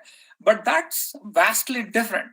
The result of that is 76% thought others are going to think kitten is the cutest, and 15% is the slow loris, and 10% is the polar bear. Okay. So why is this? Relevant for us? So when you this experiment, I liken this with buy and hold strategy. Buy and hold strategy is like typically somebody like Warren Buffett or somebody uses that. So especially when you're young, you invest in some of these funds that are good, and then you just sit on them for 10 years, 20 years, 30 years, and when you're getting ready to retire, you just cash them out. Okay. For that strategy, this is the wisdom of the crowd seem to align well with this, because what most people seem to think is a good company is likely to stay a good company, and you just leave. Like broad-based index funds, for example, like when you take an average of 4 different companies, you average them, and you buy that what are called a spider, which is like a basket of different companies. You buy that share of that basket, sit on them for 20, 30 years, and just before the end of your career, you just cash it out, and it would have grown quite well, much better than any of these CDs or buying individual stocks or what have you. It is similar to this experiment. Whereas when you come to this one, this is much more like timing. So you might have heard your friends boast saying that, you know what, I sold my Bitcoin at 64,000 and I'm buying it back at 40,000. I'm just waiting to sell it. So what kind of a reasoning are they employing when they're doing that? So the timing requires that it is not that they believe Bitcoin is worth $64,000. It's that they think others are going to think that it's going to be worth $64,000. So this is much more of speculation. They think the others are going to think, hence they will get in and drive up the price. And then when it is at a high point, then they sell it and go back, wait until it gets back down, and then they get back in. So this is much more about thinking about how others are going to think and behaving, making your decisions based on how you think others are going to behave. You don't really, so here, clearly look at here, the kitten is, 50%, only 50% vote. Maybe you are here and it's 27%. But since you think the majority of them are going to vote for a kitten, you vote this way here. Similarly, Bitcoin, you think that majority of people are going to think that Bitcoin is going to cross 60,000. I'm going to buy when it is 40,000 and wait until it crosses. So there is that second order guessing going on here when it comes to timing. This is timing versus this is a buy and hold strategy. Okay, so this is okay. How am I doing on time here? So what do we have? Has it been 20 minutes? More than 20 minutes, right? Well past. It's 30 minutes. I could stop and ask questions now. Are there any questions?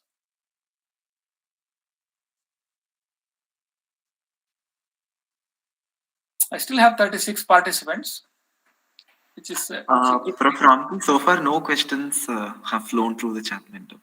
Okay, so are people following what I'm saying?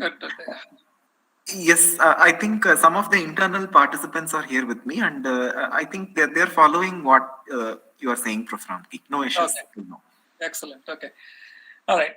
So, okay. Now let's talk about when it comes to guarding assets. So remember what I told you is that I hardened savings and I worked hard on that, and I like to save it, because you have family responsibilities and what have you, and then I need to guard those assets. Guard them in the sense, it is not necessarily that I'm afraid somebody with a gun will come and take my money, but it could be like negligence, like you have cash sitting there, and then cash 10 years from today is not worth the same amount, that it doesn't have the same buying power that it has today, right? So you want to guard that with those assets somehow. So going back to guarding, right? Who do you trust? Typically, what the most common things we do is that we go to a bank and say, here is a bank, and I don't need the money for 10 years. I'm going to put it in a certificate of deposit, like what they call fixed deposits, I guess, in India. And then that gets me good interest rates, 4-5%, and at least inflation is not going to be, I'm hoping the inflation is not going to exceed that. So at least that is safe. I can go back 10 years later. So you're trusting your local bank. That bank will be there when you need to go back, and so on and so forth, right? So before the banks existed, banks are relatively new invention in human evolution. Before that, there were village elders that you trusted. You trust your relatives sometimes, and you trust your close friends and associates. So the trust was local, and then suddenly it became the banks, and then you trust your government to do the right thing. But sometimes government takes the wrong fiscal policies. And for example, when it comes to things like foreign exchange, right? If they don't do the policies correctly, it can affect the local price of the local currency. And here under banking, I also have in the US what are called the credit bureaus. What happens is that here most of your transactions are tracked. All the credit cards you have, where you charge them, and whether you're paying it on time, how risky a borrower you would be if you need. All this is tracked in a central location called credit bureau, and there are 3 credit bureaus called Equifax and a couple of others and they all collect. So there is a unique key that is a social security number, and so in India it would be like the Aadhaar number or whatever number you have in Indian system, and with that unique key they have your entire business history. So you are really trusting them to do the right thing. Unfortunately, that trust can be misplaced. The credit bureaus are somewhat what should I say, incompetent when it comes to guarding the information they have. In fact, the Equifax, I believe, was a information security breach. About 144 million citizen records, including mine, got stolen. So what that means is that my name and my social security number, my date of birth, my previous addresses, and all this it would be in the hands of some nefarious person who is involved in nefarious activities. And what this person would do is that they can take this virtue, they steal your identity. They can go get new credit cards in your name, go open new accounts, and do all sorts of things to ruin. So what I'm trying to get at is that what you have. So my credit rating, which is I have again worked very hard to make sure that I pay my bills on time, that I never default on the loans I take, and I have achieved a very high credit value. And when this goes, and so I've trusted somebody like a credit bureau. Here I don't have a choice. The credit bureau to take care of that. That the trust was broken when they let a hacker get in and steal so many identities of so many people. So these are the sort of things that lead to distrust with centralized systems.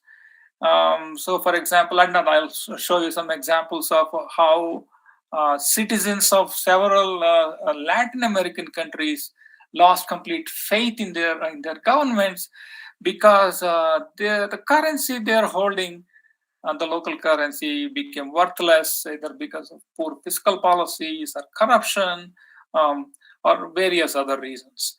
So when you place trust, you have to be careful where you're placing the trust, and when these people are guarding your assets, and you have to worry about those sort of things. So where do you put your savings safely? People give you all sorts of answers. They'll say, go buy stocks and go buy bonds and go buy. This depends on the risk portfolio. What the people recommend is that bonds are much safer than stocks, and you can buy Forex stands for foreign exchange. So depending upon the local laws, but if you can hold foreign exchange, perhaps foreign exchange could be a better way to keep your savings. Or you can buy in real estate. That's another hard asset. Crypto as a store of value. You can hold some cryptocurrencies, like I was mentioning before. Currency substitution, either by use on. So this is what's called. If people just keep buying US dollars because that means they have lost faith in the local currency, then it essentially becomes what's called currency substitution. And it has happened, like I mentioned, like in some Latin American countries. So, what you have to understand here is that there is no global fiat currency. Fiat currency is basically is currency that is not cryptocurrency. Fiat currency has like tangible currency. It's like paper. It's got coins, what have you, but it's tangible. There is a central authority that actually controls the supply of that currency and backs that currency. Okay, so that fiat currency, in comparison with, but since there is no global fiat currency that people can believe in, and people tend to gravitate towards stable economies such as the euro or such as US dollar or Japanese yen. Okay, so that's they think that they deem that to be more reliable. So this leads to what are called currency wars, and currency, not a war in the sense of a traditional war, but it's a currency war. Okay, and but now what has happened is that now that there is a new player in the currency space, that's the crypto new kid on the block. So now you could potentially say that of Bitcoin is going to hold its value. I'm going to put my savings in Bitcoin and wait, or some Ethereum or Solana or what have you, any one of those crypto options. Right? So are they there yet? They are not there yet, in my opinion, because they're still like very volatile and very speculative. Speculative means that remember that Q-test experiment I told you, that people are putting in money, in my opinion, because they think other people are going to think these are valuable assets.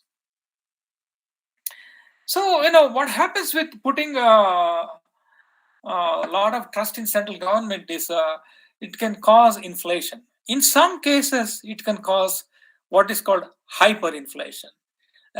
If you look at that currency bill I have from Zimbabwe, do you read what it says? It says $100 trillion. So you look at if you count the number of zeros, that's $1 trillion note. So that has basically no value. Okay, so and the hyperinflations are not a specter, what they call specter of the past. So it's not like a ghost from the past that we will never have hyperinflation. But these things have happened very recently. These things have happened in Zimbabwe in 2008. It has happened in Venezuela in 2016. So Lebanon doesn't have quite hyperinflation. It has triple-digit inflation in 2021. And they go as back as to Germany in 1923 and 1944, Hungary and Greece, and so fundamentally there is a systemic weakness. If you look at what really causes this money to lose value like this, and they keep printing more and more notes, is that there is an underlying weakness. So Germany in 1923 was coming out of World War I, and this is right around Greece and Hungary were right around. So Germany was paying reparations to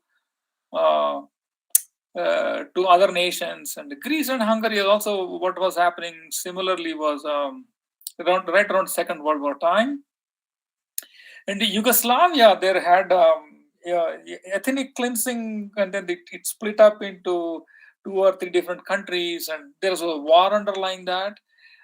In Venezuela, the easiest way to explain that is that the oil prices plummeted, and it is highly dependent. Its economy is highly dependent on oil, and because the oil prices this plummeted, they didn't have money, and then they just printed more money.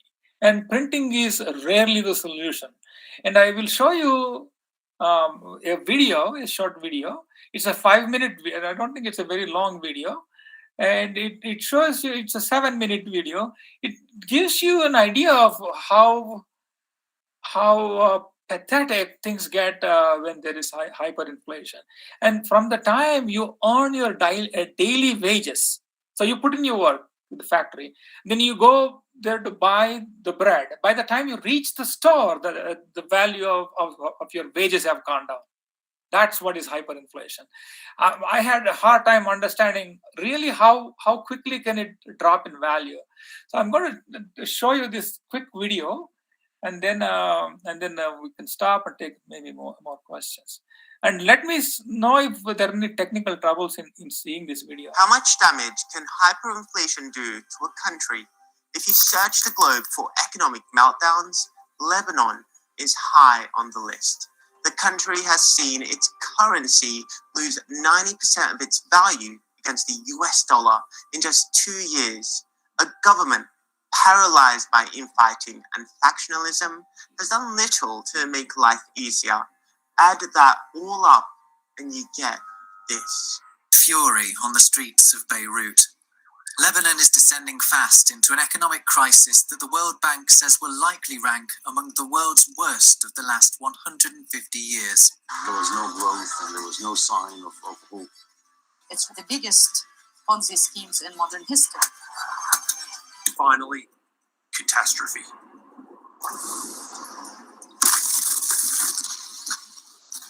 Recently, thousands hit the streets of Beirut to commemorate last year's port blast. The disaster has come to symbolize the government's failure and a society that is ready to explode. That failure can be measured with the long lines for fuel, medical supplies, and food. At the start of the crisis, 18 months ago, $1 or 1,500 Lebanese lira. Now it buys 16,000. Average workers are making the same, while prices for basic necessities have soared. Before the crisis, Lebanon's minimum wage was $450 a month. Today, it's less than 50. But how did Lebanon get here? The Lebanon Economic Monitor, which is affiliated with the World Bank, found two things.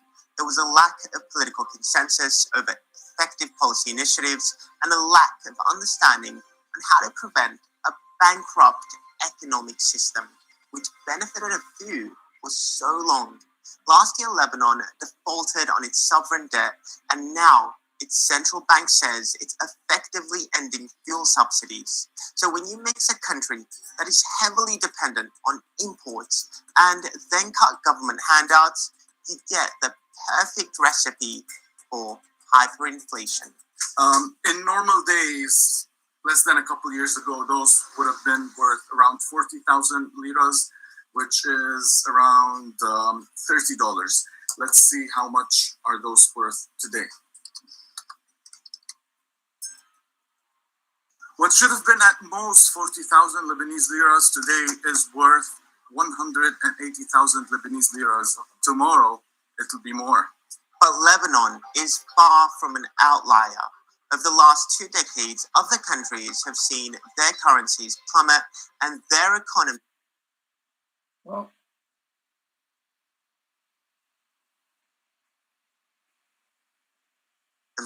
crumble. Take Venezuela, which is the nightmare scenario Lebanon could be headed towards. At last check, $1 for over 4 million Venezuelan bolivars. Venezuelan bolivars. Did you know that a single sheet of toilet paper is worth more than the most expensive bill?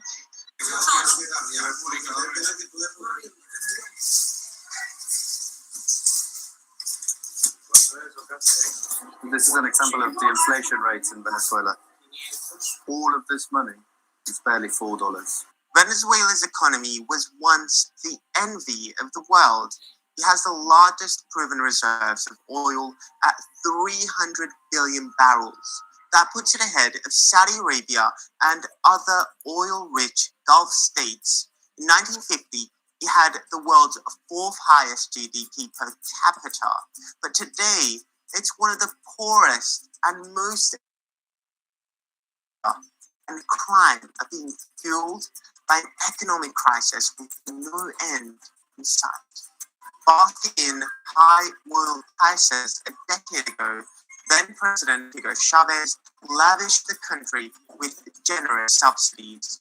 redistributing Venezuela's oil wealth to the masses. But after oil prices collapsed and sanctions were imposed on Venezuela's oil sector, the cash soon dried up. Chavez's successor, Nicolas Maduro, was ready to cut that government lifeline many Venezuelans depended on. His solution was to print more money, and that led to one of the world's worst cases of hyperinflation. In 2019, the country had the world's highest inflation when it peaked at nearly 283,000%. Although not as drawn out as Venezuela's crisis, Zimbabwe had a record of its own. In 2008, during the global financial crisis, Zimbabwe recorded the second highest record of hyperinflation in history, with the November rate hitting 79 billion%. Prices in the country nearly doubled every day, causing chaos at food markets and gas stations. But Zimbabwe's economic troubles stretched years back. It was suffering from rising national debt, decline in exports due to poor crop yields, and political corruption. The solution? Print more money. Then President Robert Mugabe increased the money supply, but all that did was send prices skyrocketing. To keep up, the government had to introduce a $100 trillion note. The solution was unbearable, and the printing presses were eventually turned off in 2009. The use of foreign currency became the temporary solution. So we've seen some prime examples of hyperinflation. Although all three countries are scattered across the globe, they all had one thing in common. These are kleptocrats at the end of the day. What's happening today in Lebanon, I call mafia economics. These politicians and policymakers are holding Lebanon and the Lebanese hostage. The only language I think they will understand is personal sanctions on their own fortunes, on their deposits, on their assets outside. Once you do that, perhaps they will be forced into taking action to rescue the economy and the Lebanese. So there you have it. The main factor fueling hyperinflation is government mismanagement. It's when politicians think that the laws of math don't apply to them and that a printer can solve their problems.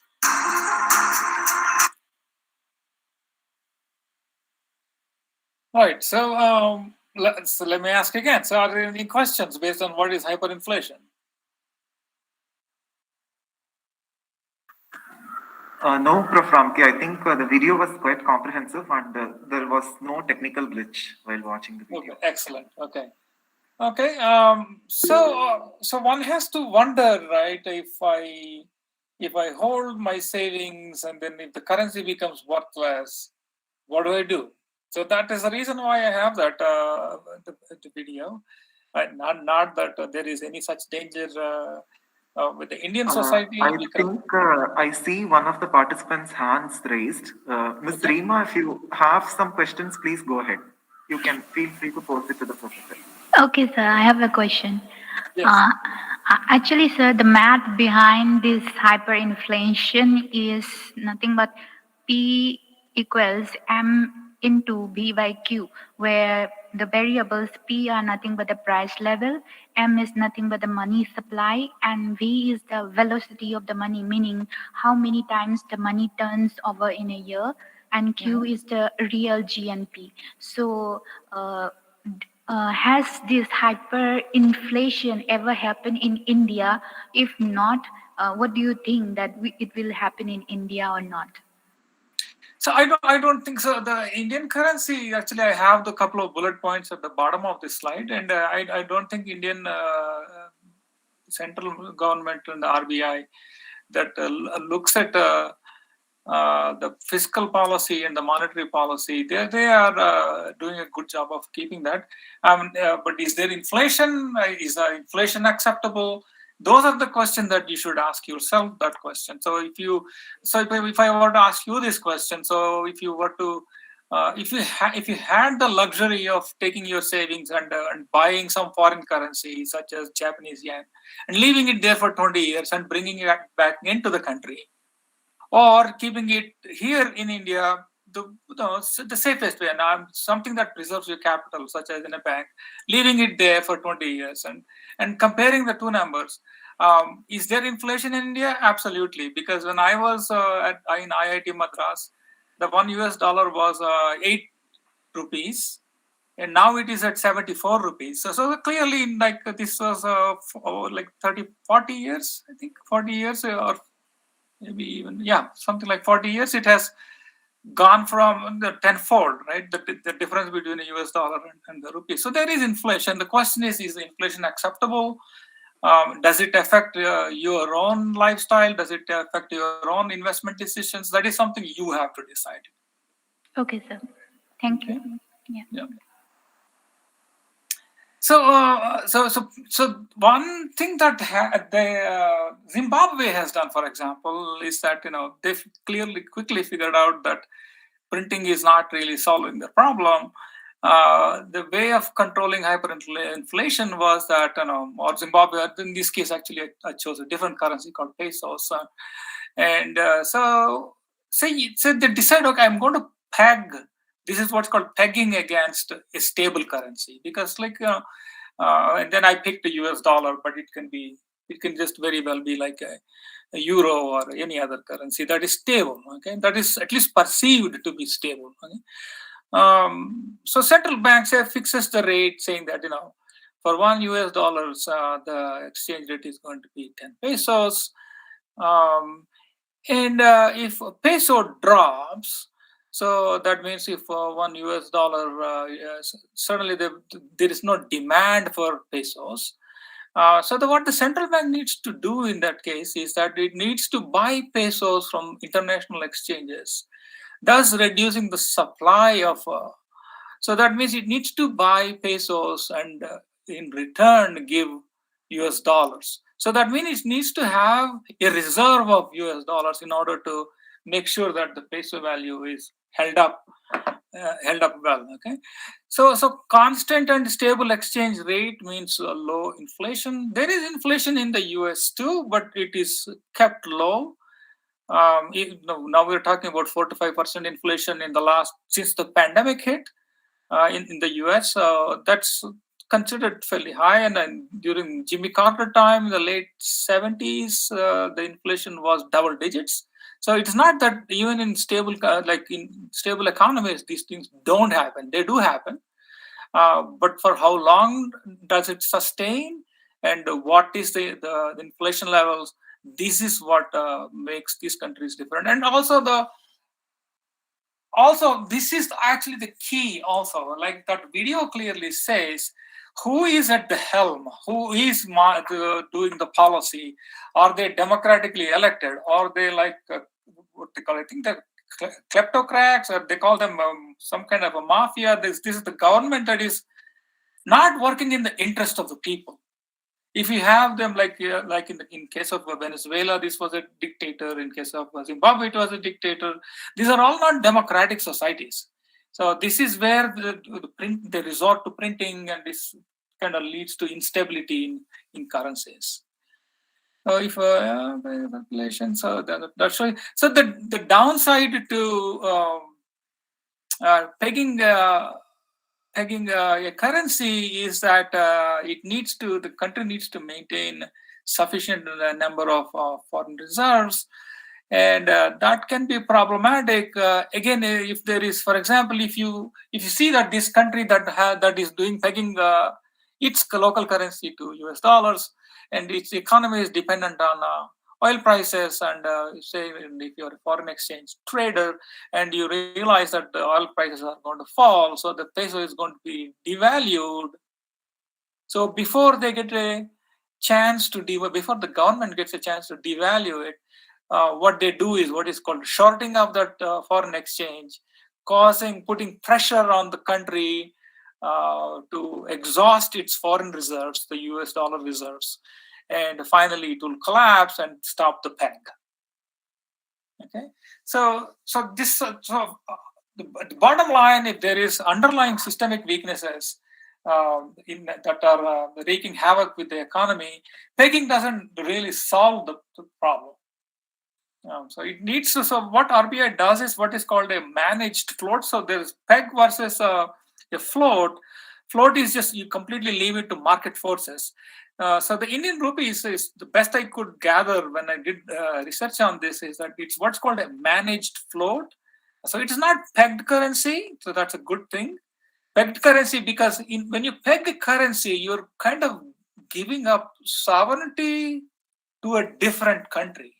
And so you want to have your own independent currency that is not pegged to foreign currencies. So this is INR is a floated currency, which is a good thing. And it's also what's called a managed float currency in the sense that it actively trades and intervenes and makes sure that the value of rupee against some of the other stable currencies is within a certain margin. And it also has capital controls and that decides, how much money can be brought in, how much money can be taken out of the country. So that answers the question that one of the participants had, is that it is doing a pretty good job because since the last 6 to 7 years, I've been watching that it has been in a fairly narrow band between 70 to 76 or 78 rupees. So against the US dollar, which that's pretty commendable thing, actually, what RBI is doing. Okay, so the question. Now we're running out of time here, so why don't I stop here and let me just quickly check. I am on my 10th slide. So I have several more, and I'm going to continue this. So this is your time for lunch, right? Or no? Yes, Prof. Ramki. According to the schedule, till 12:45 to 1:45 is the time for lunch. Okay. Maybe you can give a logical conclusion by taking 5 minutes more. Yeah. So what I intend to cover here is that what is wrong with the status quo? Can we just not leave everything the way it is? Is it and some intelligent minds have come to the conclusion, based on what I mentioned in my overview, that when the government comes to the rescue of, here I don't know how many of you are familiar, called the Wall Street and the Main Street. The Wall Street is all the rich bankers are operating their banks with the investment banks, and they're trading and what have you, and they brought upon themselves a calamity, and they go to the government to rescue them. And the government, using the taxpayer dollars, rescues these banks. And these guys the CEOs leave with fat paychecks and severances and so on and so forth. And this is seen by all this, the movement behind Bitcoin as this is what is unjust. So though the central government is doing a pretty good job of keeping the inflation under control, but then they look at, so that was what was on the headlines on the newspaper. That's what motivated Satoshi Nakamoto to invent cryptocurrency. And so that's what I have here on this slide. What's wrong with the status quo? And that goes back to the rescuing of the banks or the central government. What is perceived as central government intervention in an inappropriate way by taking the taxpayer dollars and giving it to these fat cats. And so that's what led to this cryptocurrencies and so on. So, and I will continue this when you come back, and I'll show you what the cryptocurrency with respect to traditional currencies, how it has grown, but you still, I'll try to give you a perspective on it, and I tell you some of the tensions between the incumbents, that is the traditional banks and so on, and these new kids on the block. What are the tensions and what criticizes and so on, and we'll get into more details as when we come back from lunch. All right, I'll see you in an hour. Sure, Prof. Ramki. Thanks a lot. Thank you for staying up late night and delivering these sessions for us. I'm all prepared for this. Yeah. So participants will break for lunch and we'll resume the second session for today at 1:45 p.m. IST.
I welcome all the participants to this post-lunch session.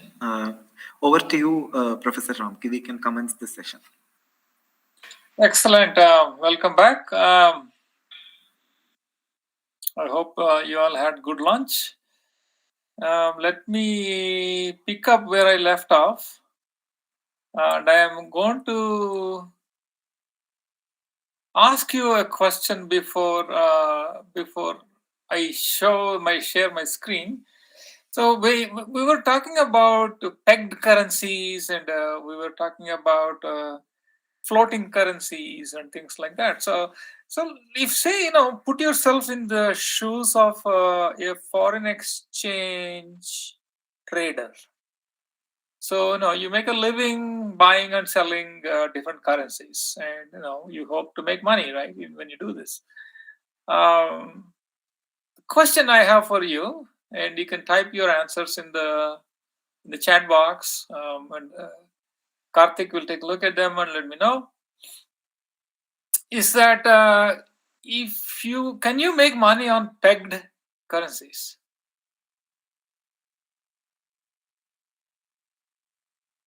So I can't wait forever, but I can just type up any answer, just whatever comes to my mind, but just I'd like to see at least a few answers. So the question is, I talked about pegged currencies, and so my question was, if you're a foreign exchange trader, can you make money on trading with pegged currencies? And if you answer yes, tell me how you can make it. If you answer no, tell me why you cannot make it. Just simple, just short answer.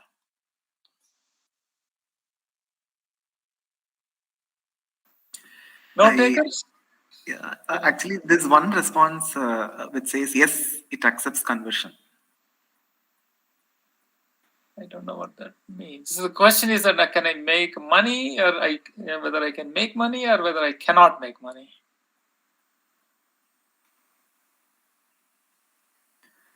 Participants, please feel free to share your thoughts through the chat window. You can just simply type yes or no. That's fine. I'll take yes or no. Yes, you can make money. No, you cannot make money against a pegged currency.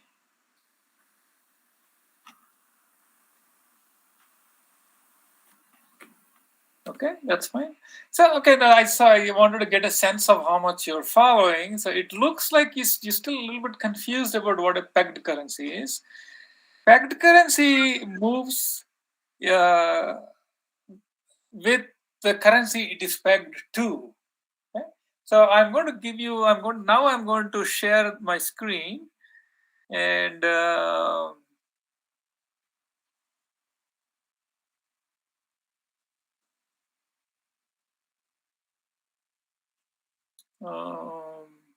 we choose a tab. Let me choose this tab first. What do you see here? Do you see my Chrome tab? Hello, everyone? Yes, sir. Yes, it is visible. So this is an example of a pegged currency. It's a Saudi Arabian riyal. It's pegged to US dollars. What you see, for the most part, is a straight line, right? It's like a constant line for the most part. So it's very difficult to make money on a pegged currency, and there are a few blips that you see, but even the magnitude of the blip is very little. So it is going from say 0.26 something to 0.27 something. The relative difference is also very, very little. So it's very difficult to make money on pegged currency. Now let me do another share of British pound against the same thing, but this time I'm going to show you against a currency that is not pegged. So like we talked about how the Indian currency is not pegged, right? So I'm going to show you against the British pound. You see that? It fluctuates quite a bit. So if I go to the max here, go to the max since 1999, This is all over the place. At one time it was 1-to-1, $1 to 1 British pound, and then it almost went to 2, and then a little over 2, and so on and so forth. Right? See how it varies? This is floated currency. It is not pegged. It's a potentially, if you knew how this chart is going to move in the future, you could trade and make money. So a currency that's floated, you could make money. A currency that is not floated, it's not possible to make money. With the caveat is the follows. Let me go back to my Riyadh. Now, do you see Riyadh, the currency now? Share this tab instead. Okay, there you go. Yeah, there you go. Now you can see Riyadh, right? Riyadh, Riyal and dollar, US dollar, correct? Yes, no? Yes.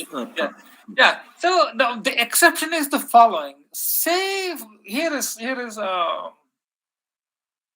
remember what I told you about the Reserve Bank of this pegged currency, in this case Saudi Arabia, needs to have a lot of foreign reserves. Because say if I was living in Saudi Arabia, I'm a citizen of Saudi Arabia, and I happen to have a whole bunch of riyals, somehow I get a sense, either because the global oil prices are going to drop, or somehow I have some sense that Riyal is going to be devalued. Because right now you can see that it is at 0.26 something, right? 0.27, say let's say 0.27 to US dollar is 0.27 to 1 Riyal. And then it's going to get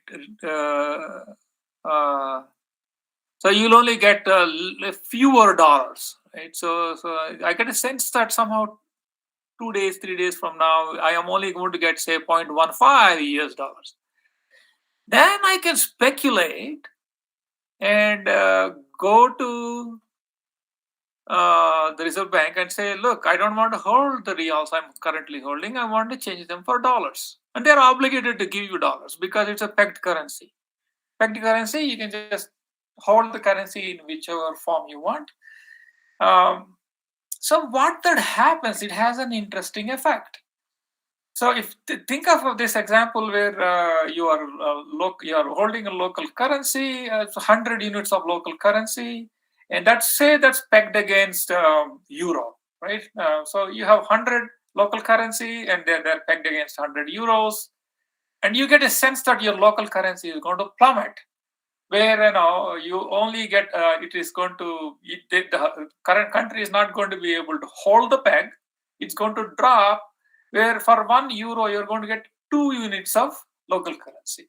Then what you're going to do is you're going to go to the Reserve Bank and say, hey, look, I don't have confidence in my currency anymore. Give me here are 100 units of local units, and give me 100 euros, right?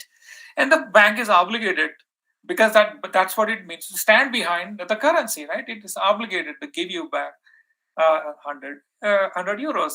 And if my sense is correct, my hunch is correct, and if it does drop to half the value, I can go back 2 days later and collect 200 local currencies with the 100 euros, right? So this kind of speculation puts pressure on the Reserve Bank, because think of like what is called a bank run.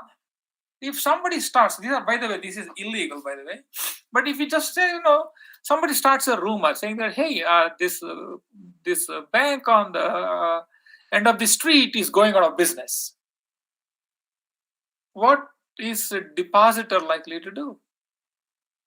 They're going to go and demand their money back, right? So I don't have trust in your bank anymore. I'm going to pull my money out. What happens if all the depositors pull their money out? It will actually fail. So these are what are called self-fulfilling prophecies. So that means if people lose, these are confidence games. Once people lose confidence in the institution, the institution will collapse. That includes the pegged currencies. Okay, so that's something that I just wanted to point out, so that you understand better what the risks are with pegging. Because now what you see that we're going to look at some crypto pegs too, because the reason why there are crypto pegs, is that remember I was telling you that if I want to send Bitcoin as a cross-border payment from here to some developing country, somewhere in Latin America or something like that, the risk is that by the time the recipient is able to cash, Bitcoin has dropped in value. Okay, so that is a risk that I don't want to take. So instead, what I can do is that there are other cryptocurrencies like such as Tether. Tether is one of them, and there is BitCD or some such thing. And there are a few other pegged currencies that I can tell you if you are so curious. What I'll go is that first thing I will do is I will convert my Bitcoin, which is trading at, say, for example, $40,000. Instead of asking for US dollars, which I know I cannot send directly, instead I'll say, give me this pegged Tether dollar. And Tether dollar is pegged against the US dollar 1-to-1. Okay.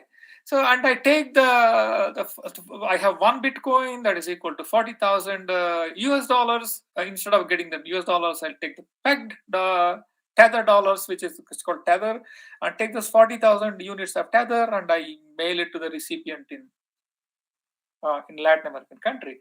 And that person would take those Tether dollars and then he would convert it back into US dollars, and he would receive the US dollars, the value of which was actually as of when it was converted to Tether. Tether doesn't really fluctuate that much. It only fluctuates as much as the US dollar does. Okay, so this is how these are called stable coins. Tether and a few others.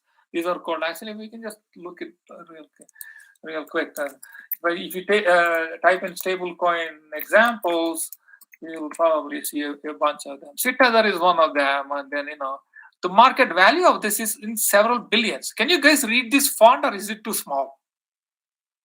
No, we are able to read it. Okay.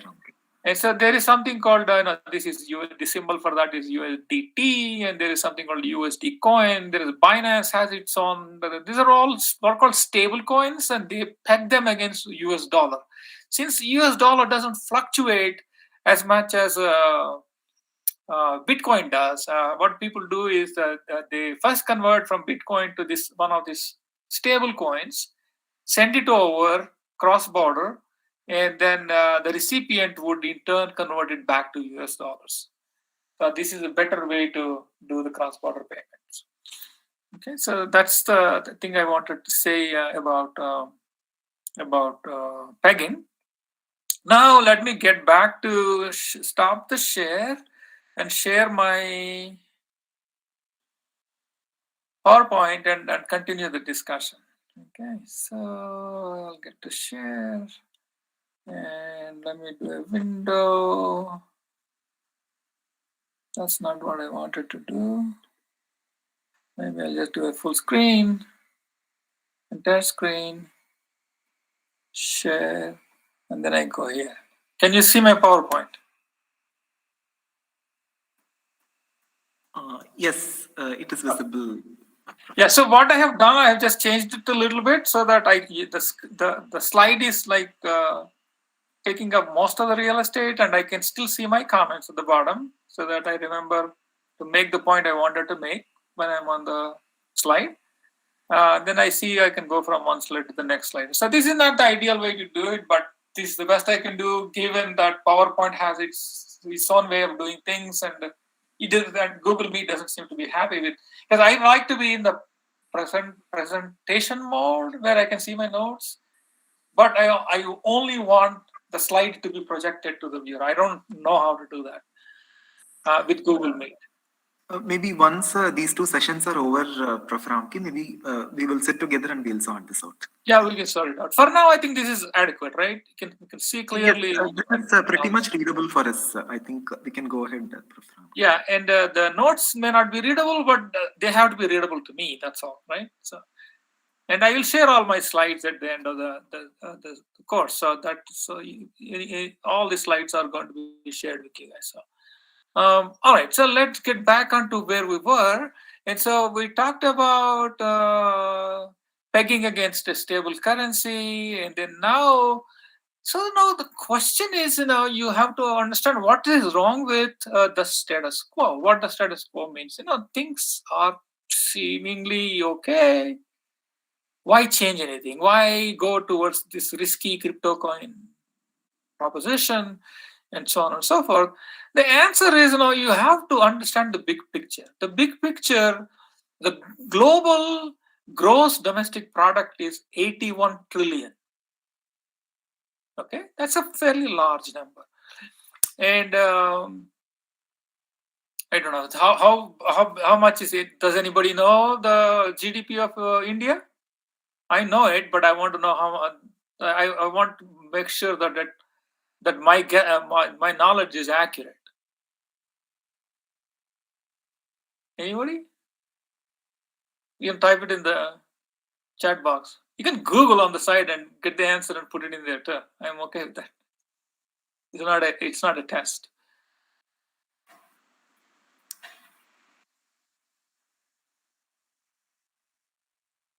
What is the GDP of India?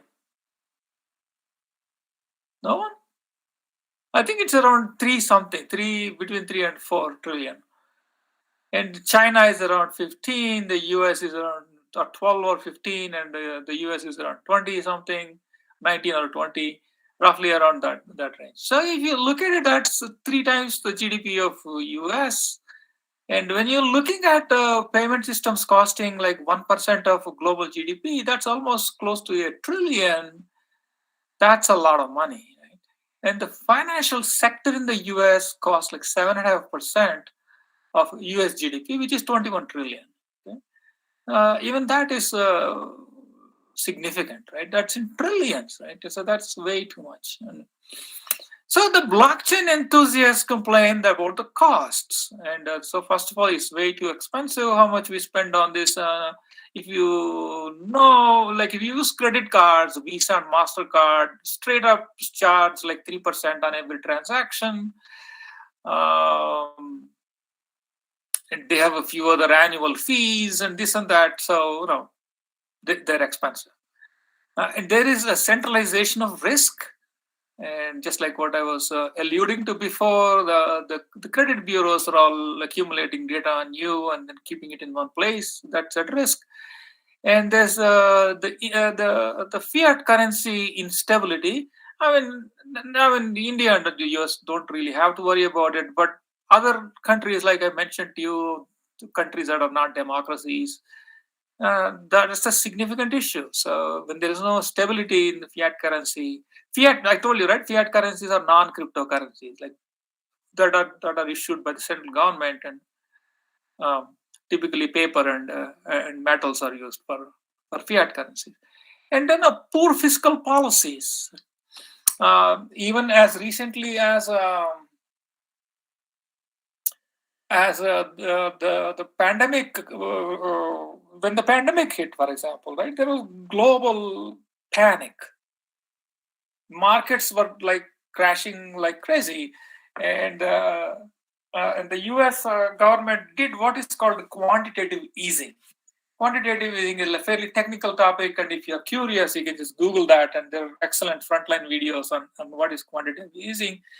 And the criticism was, this is not by the crypto enthusiasts, but in general, people criticized that it was helping people on the Wall Street. It was not helping people on the Main Street.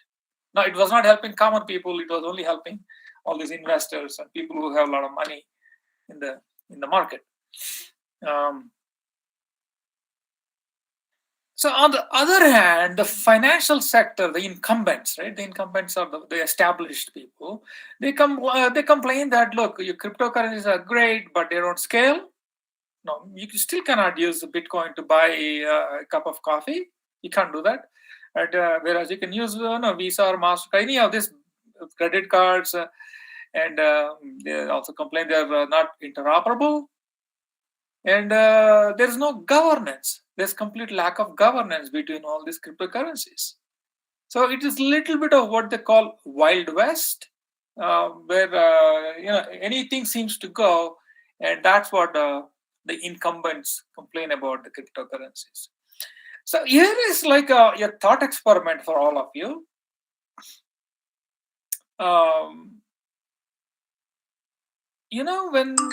When the pandemic hit and there was panic everywhere, with global panic, factories were shut down, people were going to work. And people, especially not the IT sector people, but people who do physical labor, they couldn't go to work, there are no wages. And you had to wonder, right, at this time, what would have happened. So fortunately, the government intervened here. In the US, this is what I was referring to as a quantitative easing. And you might criticize it, saying that it didn't help everybody. Nevertheless, they have averted economic collapse in 2019, 2020, 2021. It has led to a little bit of inflation, that's fine, but they have managed to avert collapse of the economy. Now, you have to ask yourself, this is like I said, a thought experiment. Just assume that we don't have any fiat currencies. The central government is completely powerless. The only thing that is in circulation is cryptocurrencies. One has to wonder, when the government's hands are tied like that, whether they can intervene and then whether they can avert a calamity. So these are the kind of things I would like you to think about, is that, yes, blockchain is great, it's got fantastic ideas. Could it completely replace fiat currencies? If it did, what kind of implications would we have when there is like global crisis, like pandemics or what have natural calamities like that, right? So that's something for you guys to think about and say, yeah, it has its own place, but it cannot entirely replace. Okay.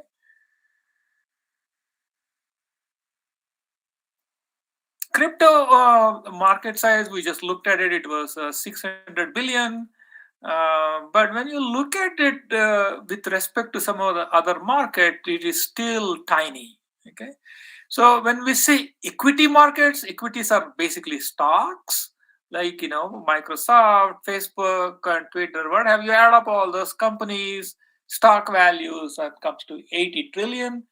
Bond markets, these are debt and bond markets. So now the corporations and governments issue debt as bonds, and that market is three times bigger than three times, the 250 trillion. And gold, the entire gold in the globe is 7 trillion. Right? These are all trillions. Remember, and just to put things into perspective, we said what the US GDP was 1/4 of that, 20 trillion, right? So equity markets is 4 times that. So this is 10 times that, more than 10 times that, right? Or 25 times that, actually. And 7 trillion for gold. But if you look at the total crypto market, it's between 1.5 and 3 trillion, and it fluctuates based on what time of the day or what day of the year or what day of the month you are looking at it. I guess it wildly fluctuates between those two values. But when you compare that even against gold, it is still a small fraction. Yeah? So crypto market is getting big, but it is still relatively small. If you look at, but the thing is about cryptocurrencies is the chart. It is really bursting out, like in the sense of growth. Coinbase is how many of you know Coinbase?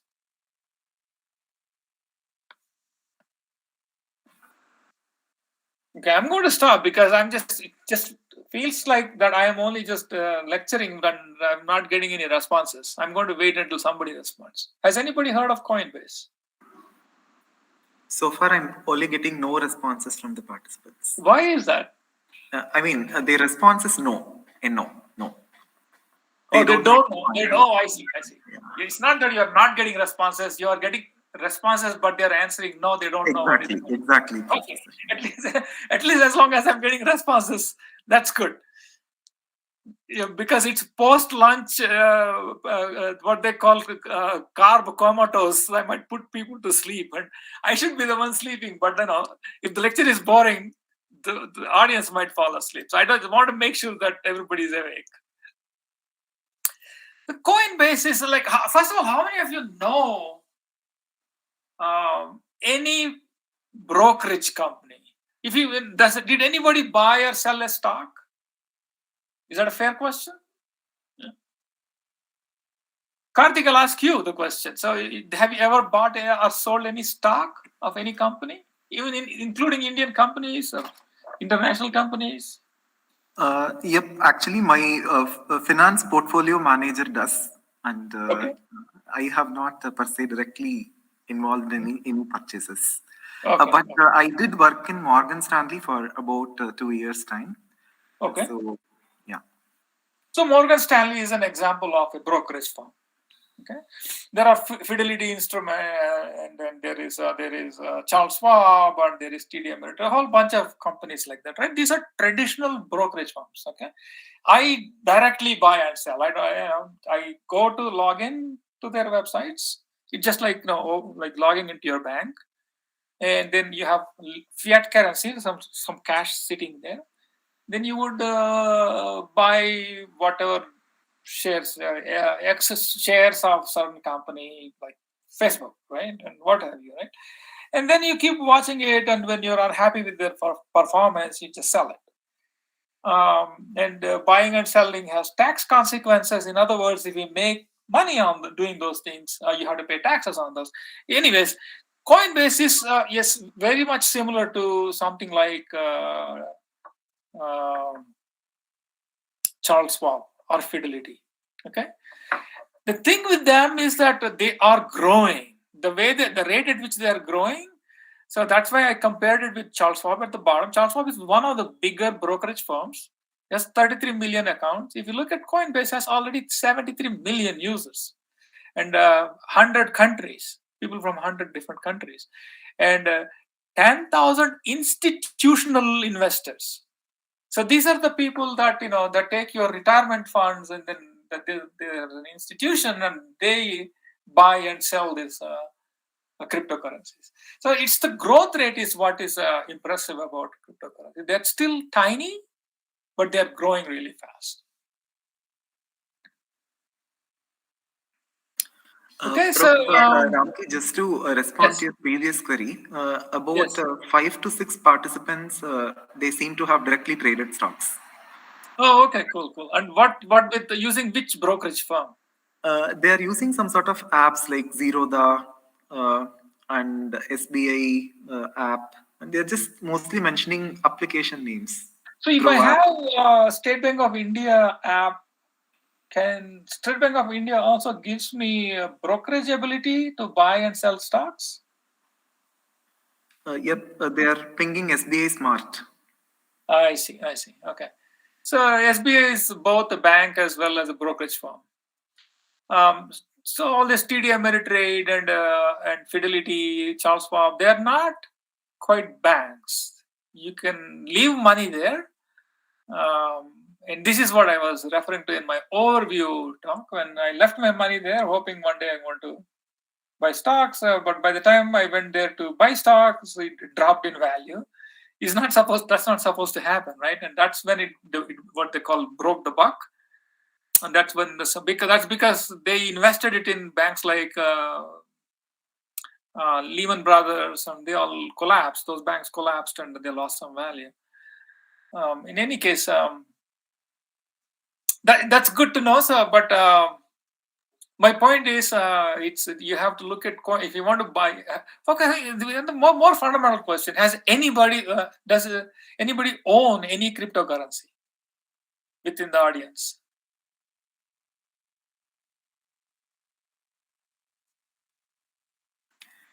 No, the answer that I'm getting from them is no. Nobody One has think Pi, P-I-E, Pi. That's a cryptocurrency, I'm guessing. That I'm not aware of. Even I'm not aware of Pi. Okay. Predominantly, the answer is no from them, Prof. Okay. Naishita has pinged Bitcoin. So no, the reason why it's you have to understand, this there is the world we live in is what I call the physical world, and this is just a crypto world, right? And somehow there has to be a bridge between these two. I mean, how do I actually take my US dollars or Indian rupees or what have you, then go buy these things and sell them and maybe make money, or hopefully make money, or if I lose, what do I do? And I want you to understand what are called wallets. I'm going to show you all this, what's called a wallet, what are the risks of putting your cryptocurrency in those wallets. They're not physical wallets, obviously, because cryptocurrency is all digital. And things like that. If you lose your wallet, what happens in a physical wallet? You lose currency in the wallet, in the physical world. Something similar happens in the digital world too. So what kind of safeguards can you take and things like that? So we'll get to that when we talk about wallets. All right, let me get through a few more slides. So now you guys have a perspective on this, that it is small, but then also just I made a convincing case here that it is getting bigger really quickly. When it comes to blockchains, the financial sector, the big banks, they favor permission blockchains. Okay, so permission blockchains, they are also alternatively known as digital ledger technologies. And I'll tell you why they're considered ledgers as opposed to blockchains. There are some advantages to doing this way. First of all, their claim is that there is this regulation called KYC regulation. And when you talk about blockchain and somebody drops the word KYC, you know what that means. What that simply means is that the bank that is running the ledger, the bank or banks that are running the ledger have vetted their participants. In other words, so for example, if there is when we're going to talk about how to build a gold exchange using a permissioned blockchain in one of the sessions. So when somebody is operating that gold exchange, and either I want to go buy some gold from that exchange or sell some gold, they're going to ask me, who are you? And then I show them my passport or Aadhaar card, and establish my identity. And then they might ask you, where did you get the money to buy, or where did you get the gold to sell, and things like that, right? So the participants are known. It's the KYC regulation. And there is another one called AML. It's anti-money laundering regulation, AML. Then there's another one for terrorist stuff. I don't recall, and I have it in one of the slides that's coming up later. These permissioned space, they use what's called algorithmic consensus. Algorithmic consensus used to decide who gets to append to the ledger. Okay, so the ledger grows by adding new transactions as transactions happen. But then since there are multiple, there is no central authority. You have to keep in mind this is distributed, but the operators on this distributed network, on this permission blockchain, they all need to have a protocol they need to follow so that they get to decide who has the right to add a new block to the ledger. Okay, so for that purpose, they use algorithmic consensus. All these things I'm going to go in much more detail. So if some of this doesn't make sense to you, be patient with me. They don't need to have any native currency. So this is different from permissionless blockchains. Permissionless ones, they always have a native currency, like Bitcoin has Bitcoins, and then Ethereum has Ether, and so on and so forth, right? So some examples of permissioned DLTs are Hyperledger Fabric and R3 Corda. So these are the two the big ones.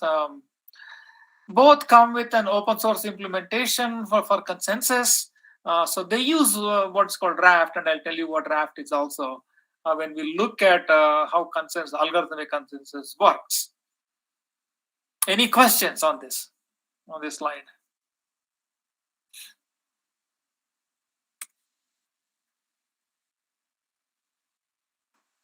There's one question from Ms. Mansa. Who will provide storage and resources for the blockchain if it is not centralized? Yeah. So the question with regards to permissioned blockchain, like we are on this slide, or her question is stating about just blockchains. Okay, permissioned blockchains, right? DLTs. Yeah. Yeah. So the DLTs, let's just take a simple example. Like let's take here we have like 3 banks are operating. Say here we have a bank called Chase Bank, and then so let's pick London Bank and some Singapore Bank or something like that, right?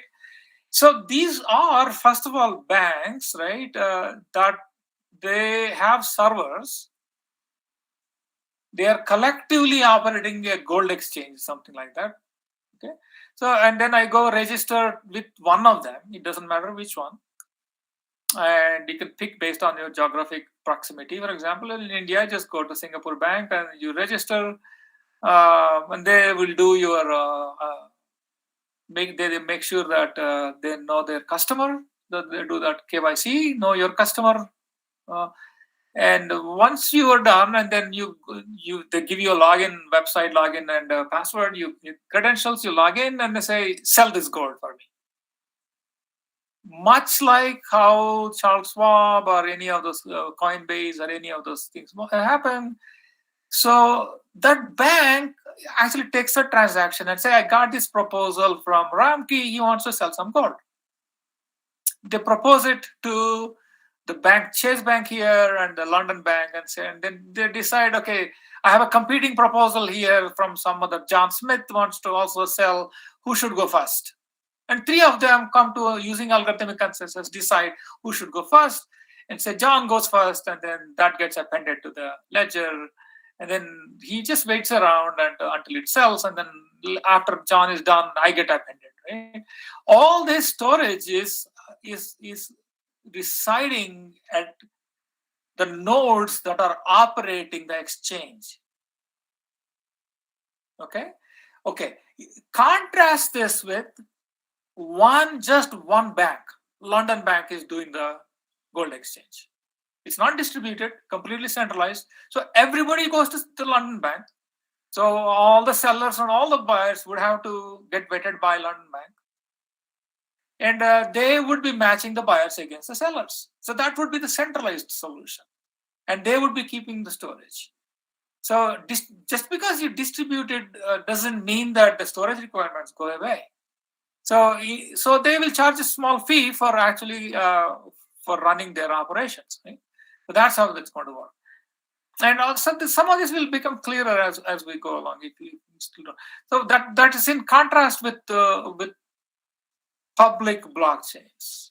There is no central authority, right? So there is so it's the miners who keep some of the blocks to check against the validation and all these other things. So they are providing the storage. And the miners, that's why they need to collect some fees to do mining. So that's very different. Okay. So does that answer your question correctly? Yes, I think the Mansa has responded. Okay, sir. Yeah. Okay, good. All right. So, fiat currency, it's interesting to go back and look at. I'm going to quickly run through some of these slides because we have another 15 minutes or so, 15-20 minutes, right? Sir, actually, there is another question from Ms. Rima. Is DLT and blockchain one and the same? Is DLT and permissioned blockchain are one and the same? So blockchains are of 2 categories. There are 2 nature of blockchains is 2 different kinds. One's called permission blockchain. The other one is called permissionless blockchain. These things, this terminology will become clear as we go along. Okay, so permission blockchains and DLTs are one and the same.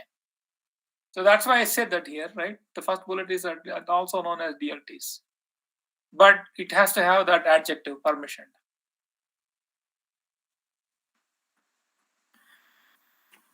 Sure, Prof. Ramki. Right. We have 20 more minutes for this session. Yeah. All right. So next question is that, if you look at, keep digging back and just look at, say, what is currency actually, right? And what are the good characteristics of a good fiat currency? And so I put down a timeline there, and then, like, if you look at 1000 BC, so first metal, money, and coins were developed using base metals. Before that, if you dig even before that, what you see on the picture, so these things are, do you see my mouse or no? Yes, your pointer is visible. My pointer is visible, right? So yes. This thing is what are called salt bars. So some countries, so this is salt bars, or in some African country, or Ethiopia, I want to say Ethiopia, but they were using this as currency. Okay, so we can ask ourselves the question. Okay, so let me get through some of these other examples here. Some of you were growing up in India, at least when I was growing up in India, we used to have this to play, right? These are they're called cowrie shells in English. Right? I don't know how many of you know Telugu. These are called gavalu, right? The gavalu is like the one. Yes, sir. So you just shake and you throw, and then depending on how they come up and come down, and you just keep moving. So those are called gavalu. Apparently, these were also used as currency at one point. So this is before the metals were used as currency. So the metals were first used. So there is a little bit of a debate between whether it was in Greece or whether it was in China. So this was when it was 1000 BC. And so in 500 BC, stamped coins were made from precious metals resembling. So one has to ask yourself a question, what are the good characteristics of fiat currency? What should it satisfy? What's wrong with this, using something like this?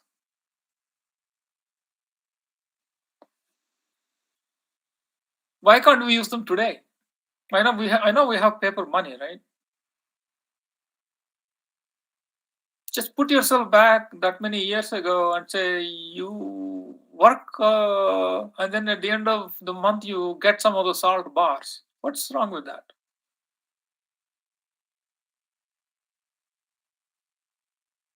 So some of you can you just unmute and talk too, right? Good evening, sir. Yeah. If something like the fiat coin in the form of coins, the cost of preparing coins more than the value, so it is not advisable. The metals, right? Metal, right, sir. Yeah, so that's a good consideration. So my question is specifically with that is a salt bar, okay? So what's wrong with that? Rima, you can unmute your mic and please go ahead. Yeah, just speak into the microphone. Yeah, if you have a microphone there. Sir, that was the same question I was about to ask. So the question is that, okay, if you are there, first of all, they're not portable. You cannot put them in a wallet, right? And because they look heavy, and if you leave them outside, and if it rains, what happens to your salt? It's going to melt and disappear, right? So you don't want your currency to, even if it gets, actually here you can take even your rupee notes and then put them in a washer and take out the washing machine, and it should still be good, right? So that's one requirement. Second requirement, it should be portable. What other requirements do you think a currency should satisfy? Actually, Prof. Ramki, some responses are coming forth. Dipalada is saying they will disappear with time. And Naishita is saying possibility of fake currency, scarcity of metals. Exactly. So they should be hard to reproduce, right? And I have one of these slides. I don't know where I have it. Let's see. Let me check real quick. This slide, actually, very next slide. This slide. So this is the Federal Reserve notes in circulation in the US. So that blue bar, you see that the value of currency in circulation is been going up. Apparently, there's more and more cash that is being used in the US society. Why is that a bad thing? You know, most societies strive to become cashless, right? You don't want to handle currency. What is the rationale for it?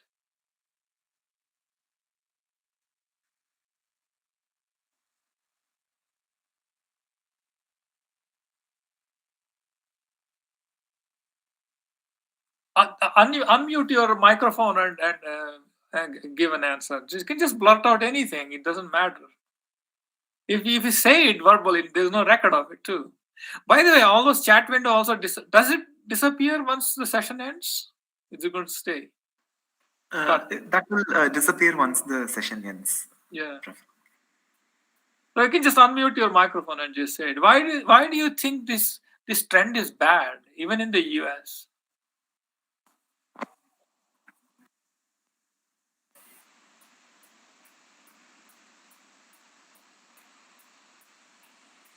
Hello? Yes. Actually, we have possible advantages to using crypto in the future, because some of the possible outcomes should be like cryptocurrencies they surpass fiat currencies at some point in the future. So one important consideration is that cryptocurrency cannot be manipulated quite as easily as fiat currency do. So this is my point of view, sir. That's correct. So they are hard to replicate. They're hard to double spend, right? So if I have one fiat currency and then I have somehow make a duplicate of it and it looks exactly the same, I can spend more than once. The bigger question that worries, thanks for that answer. Thank you, sir. The bigger question that worries governments when they see this kind of a trend where the cash in society is going up and up and up is that cash transactions are not traceable. Okay, so why should the government care? Well, because most transactions government wants to get a cut.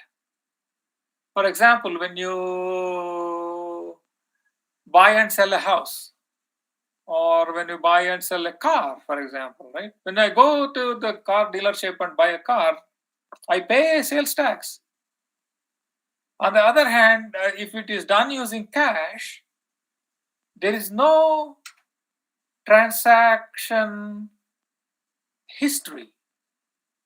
So that's why you can create these two parallel economies where there's a completely here is another example. For example, if you rent your house, rental income is treated like your salary income and you are supposed to pay taxes on the rental income. However, if your landlord collects the rent in cash, they don't show it. They don't know the place was empty, I never rented it, or I couldn't find a tenant. They don't pay taxes on the money they make. So they evade taxes. So and then what happens is that this is how some of these big economies, like even Greece economy recently was failing, and Germany, and then they wanted to keep getting back into the euro thing, and then Germany wanted to stop lending them money and stop helping them bail out. Why they have this parallel economies is rampant. Corruption is rampant. So the people do these cash transactions that are not accounted for.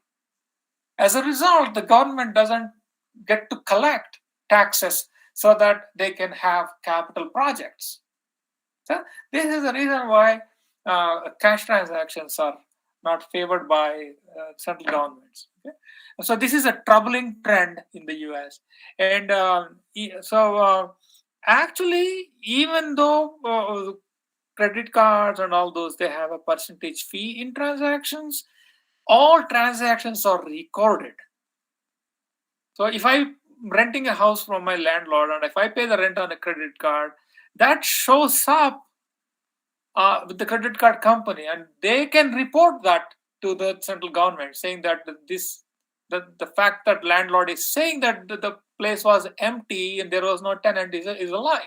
So the government can find that out. So there is record. There is record of those transactions when it is not cash. When it is cash, there is no record of those transactions, and people can hide. So that is the bigger concern.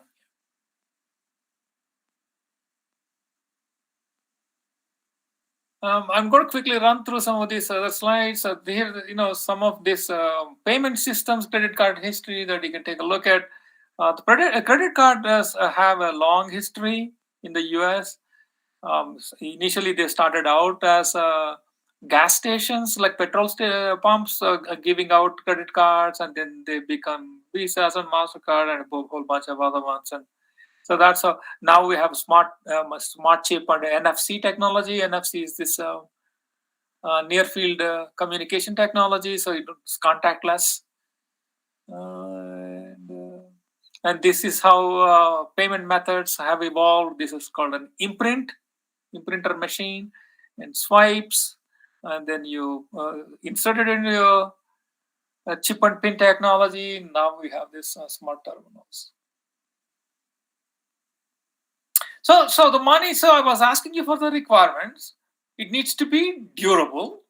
So if I have a 100 rupee note and or 2000 rupee note, it needs to last for several years without the ink fading off or getting dirty or what have you, right?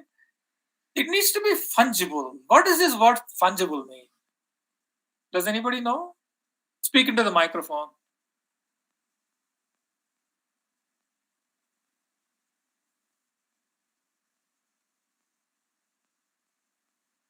Nobody knows what's fungible. Okay, fungible is very simple. So you can replace. Yeah, go ahead. Yeah. Is it replicable, sir? Yeah.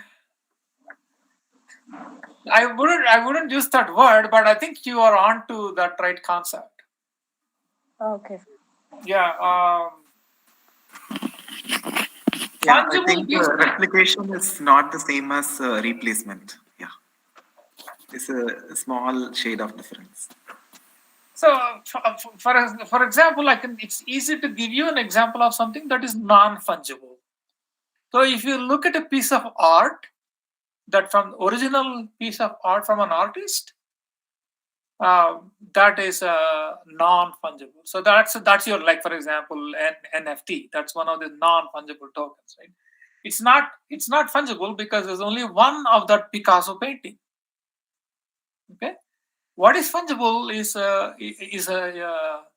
something that is. Did you say replaceable? Something like replaceable, yeah. So if it's like I can replace $1 with another dollar, and I haven't lost any value, right? So if you have $1 and I have $1, we swap them, we still have the same dollar. But if I have a Picasso painting and you have, some like Van Gogh's painting, and we swap them, we have different paintings, right? So the fungibility is that, one can be replaced with another one. So it has to be portable.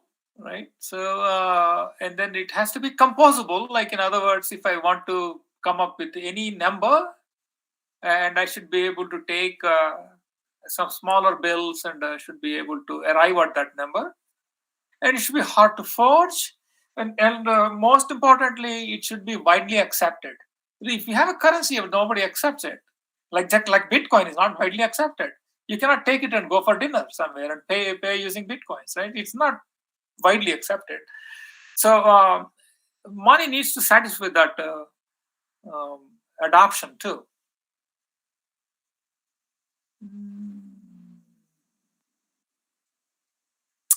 So here are several attempts, and I will show you another slide like this. Early digital currencies or attempts at coming up with digital currencies, and none of them really succeeded. These are all big names, by the way, and we will look at some of these names like David Shum, Adam Back. These are all like really big names, and all these guys, everybody suspects Satoshi is one or combination of these guys. Okay, so these are like well-respected researchers. So why did the early attempts fail? It's because there was no widespread adoption, and they did not solve the double spend problem correctly, and they could not figure out how to do this ledger append consensus, and they were not completely trustless.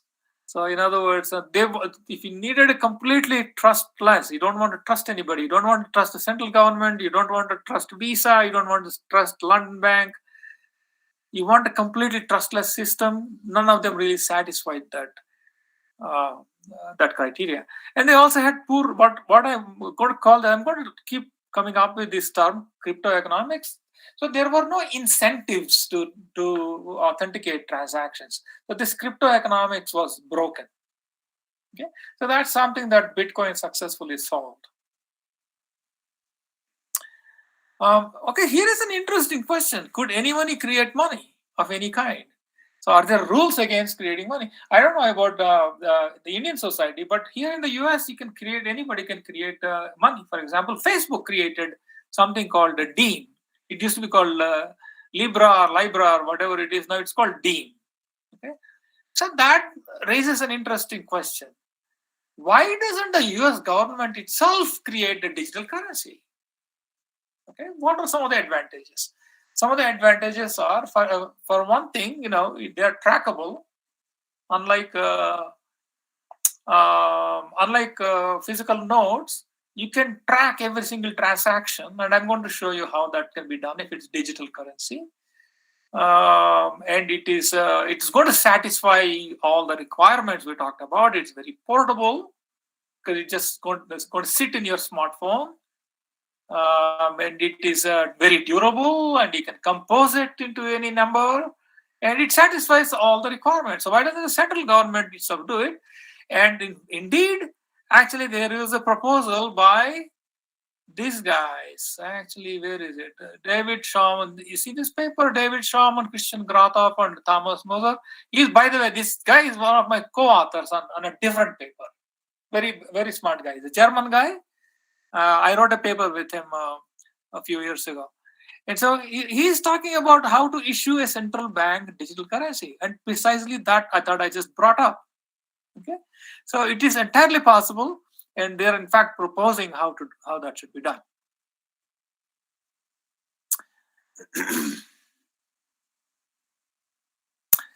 So the longest running blockchain, actually, your director was mentioning this. So this was done by Stuart Haber. This is another guy I met. Okay, and Scott Stornetta. These guys were working at Bellcore. It's like a research wing of Bell Labs. And they started a company called Surety. And what the Surety would do is it ensures the integrity and transparency of record keeping in corporate America and elsewhere. They started this in mid-90s, well before Bitcoin, inception of Bitcoin. Bitcoin started in 2009, actually. October 2008, first transactions and mining all happened early 2009. So well before that, almost 15 years prior to that, these guys, Haber and Stornetta, came up with this idea of they would take the documents, electronic documents, like Word document, PDF document, what have you. They would compute a digital hash once a week and use that hash together with the hash from the previous week, combine it, publish that hash, the combined hash value in New York Times newspaper. physical newspaper in the classified section. It would be 256 bits or what have you. It will be under the classified section, and they would print this hash.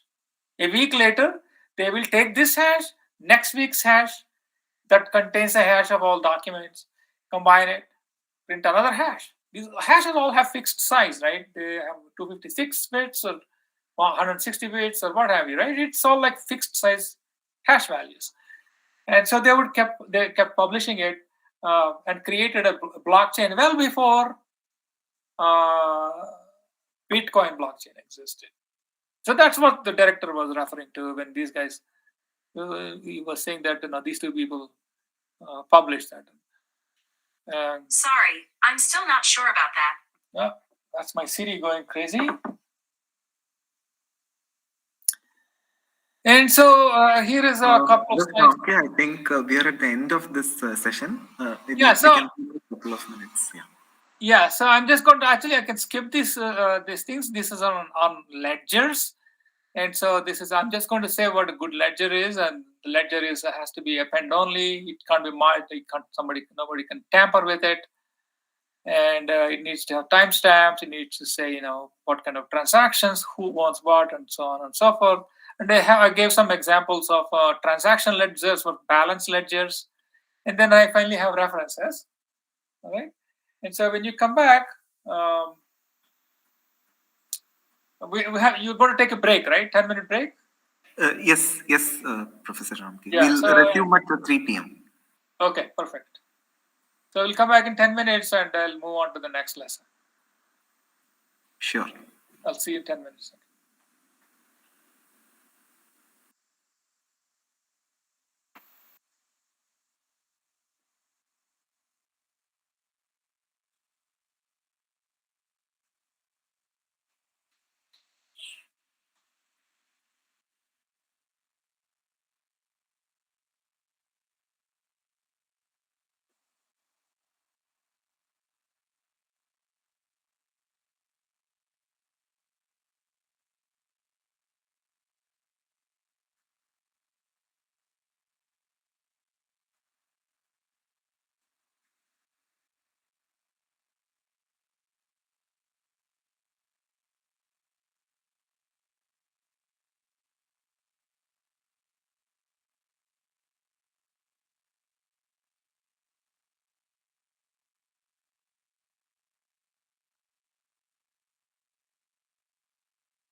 I'm going to switch gears and tell you a little bit more now, dig a little bit deeper, and the discussion is going to get a little bit more technical. And I will tell you what is algorithmic consensus and some of the differences between permissioned blockchains and permissionless blockchains. And so that's the rough overview of what I want. I'll introduce you to a new term that you might have heard of, what is called provenance. And we'll look at what makes a good blockchain and what exactly is consensus. You might have heard of this term, and then what does it mean with respect to blockchains. Then we'll look at the difference between public and private blockchains. So this has its roots of this at least the Bitcoin and the Bitcoin blockchain has its roots in what is called a cypherpunk movement. Cypherpunk movement is an interest. I mean, the word kind of, when you look at it, it doesn't, you don't conjure up a positive image. But actually, this is a very legitimate effort by some really brilliant minds. Okay? So this, I got this, I put a quote and it is from Wiki, and I'm just going to read it out and then explain to you what these different terms mean. So a cypherpunk is any individual advocating widespread use of strong cryptography and privacy enhancing technologies as a route to social and political change. So the key there is route to social and political change. So they are there to challenge the status quo, right? They are they believe in technologies that are what are called subversive technologies. Subversive technologies is overthrows the existing power structure. Okay? And originally communicating through cyberpunks, electronic mailing list, informal groups aimed to achieve privacy and security through proactive use of cryptography.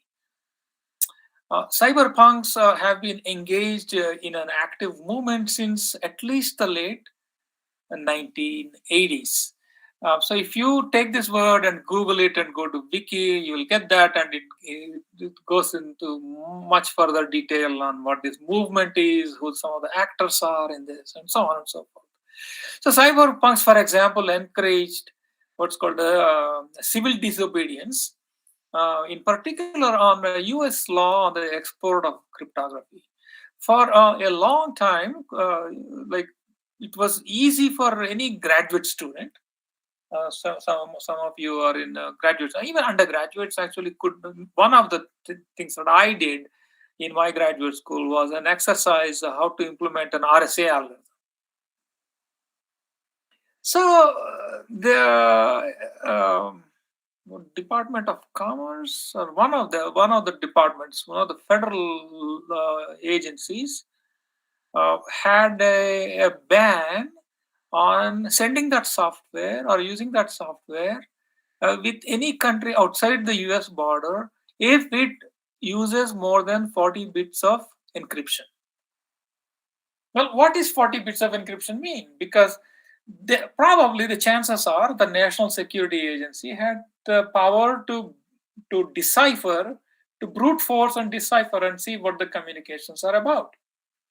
So, but one could set a parameter to be 128 bits, and if you did use 128 bits, you are breaking federal law at the time. So what cyberpunks encouraged was civil disobedience, where they had a website where you click something and then you would end up communicating with somebody outside the US borders using strong encryption. It was a way of defying, thumbing their nose at this US law on export of cryptography. And if you click on this, it will take you to that link and tell you what that law was. And some of the notable cypherpunks. So if I go there, and probably I think I should be able to click this. Yeah, and the list is here really long, but I will call out some names that you might recognize. You might recognize Mark Anderson. This is the guy who founded Netscape. I don't know how many of you know what is Netscape. This is what has come off Mozilla has its roots in Netscape, for example. Julian Assange from WikiLeaks, you probably have heard of. So he's also a cyberpunk. And Adam Back, remember I mentioned to you, Adam Back is one of these brilliant guys.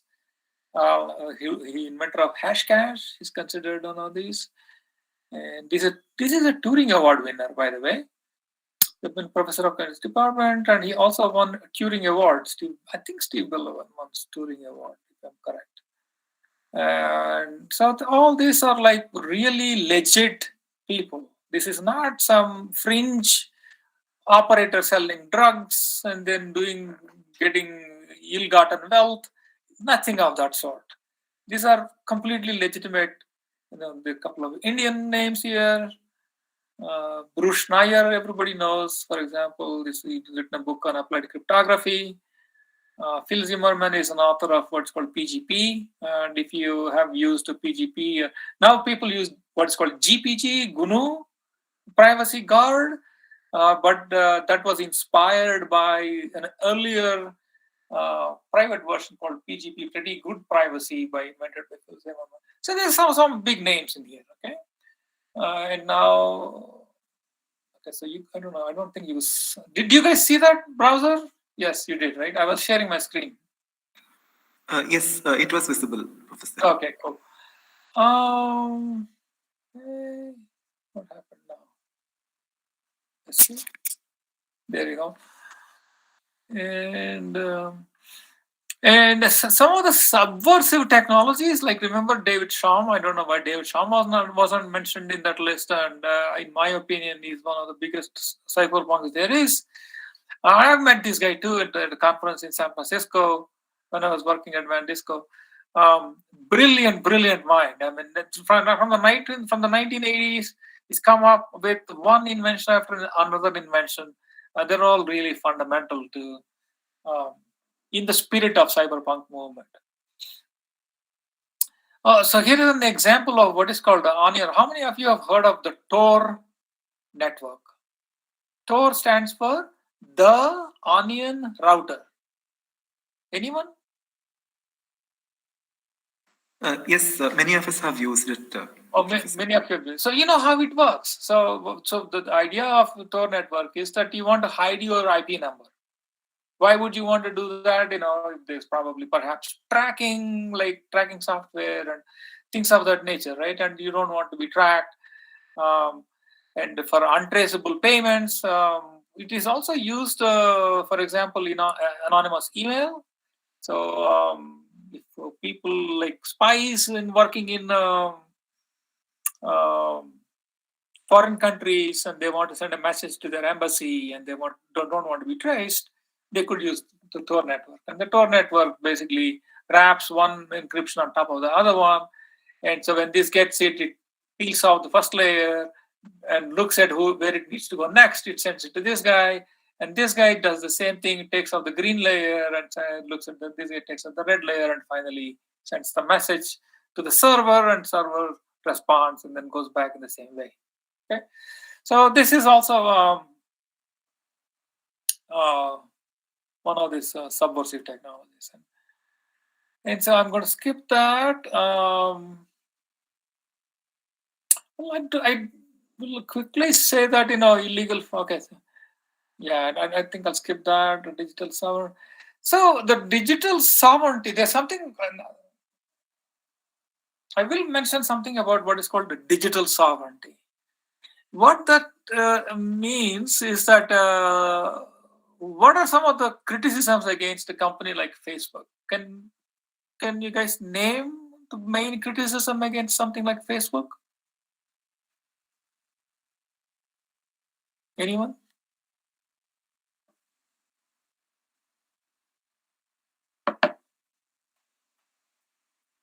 No takers?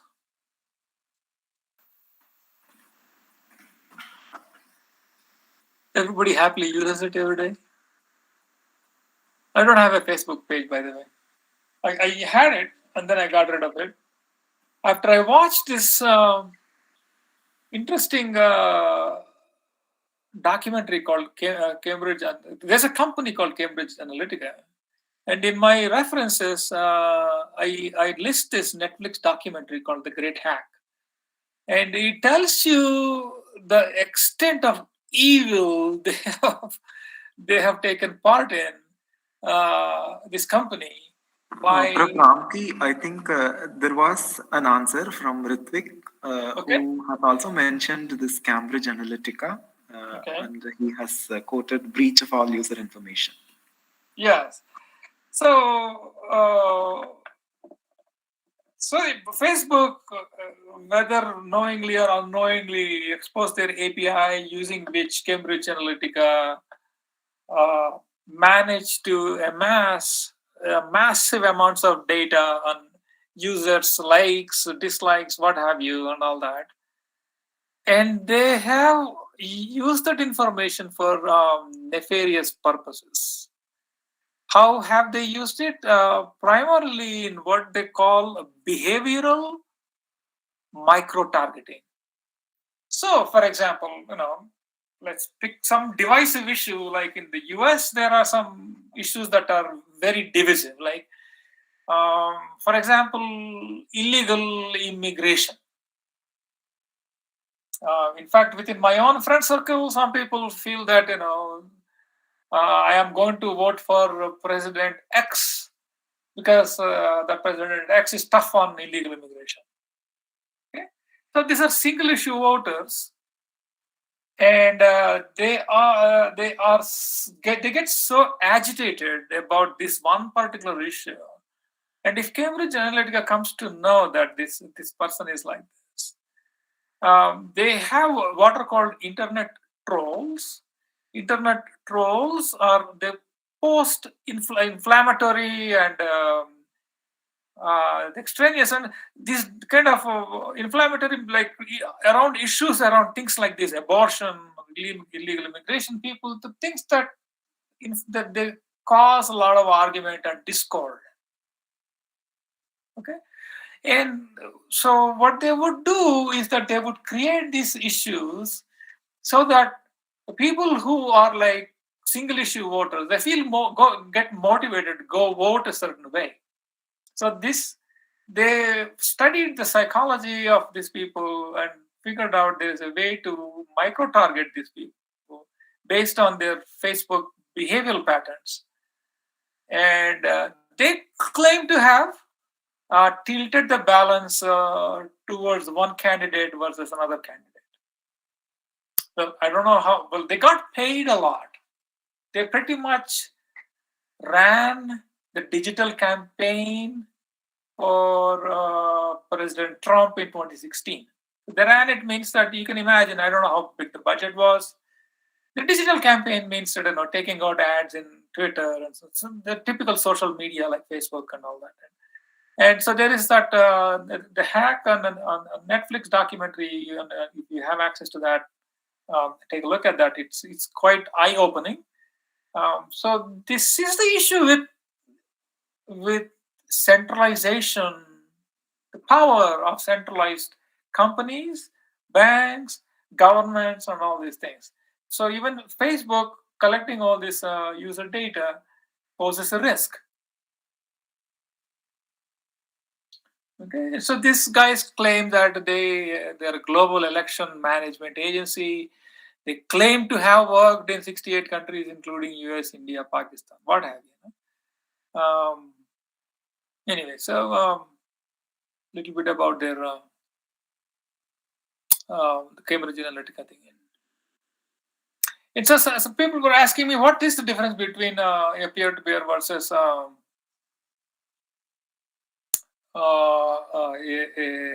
centralized client-server model, right? So this diagram they represent. So this would be a gold exchange. This central server in the middle on the left here would receive all the bids and asks. I want to sell gold. I want to buy gold. It collects all the requests and then matches up and then conducts the transaction, right?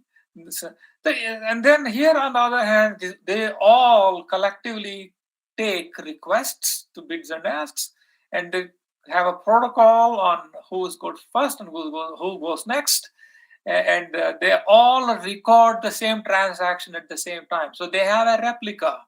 So they have storage right here, and they keep this thing, the transaction records, and they follow a protocol to decide in which order transactions are going to get executed. So what is the advantage versus the disadvantage between these two? Anybody? What is the main disadvantage with this? Single point of failure. Which one? Single point of failure, sir. Yeah, exactly. It's a single point of failure. If the server dies, the entire thing comes down. Whereas you have fault tolerance here. And then also you don't have to trust one single guy. There are other people to make sure that if this gets hacked, for example, the whole thing is at risk. And even if one of them gets hacked, until majority of them get hacked, this is secure. And there are other advantages like that. So Napster is a good example of a peer-to-peer, one of the first peer-to-peer networks. But it did have one centralized element, which is the tracker, which was pointing to where the files were. So if you were to bring down the tracker, Napster couldn't function. So it did have a few points of failure, but it introduced this notion of peer-to-peer. And then Napster was shut down because it was a company, and then they claimed that it violated copyright laws on videos and audios, and there was a judgment against Napster company, and then that was forced to shut down.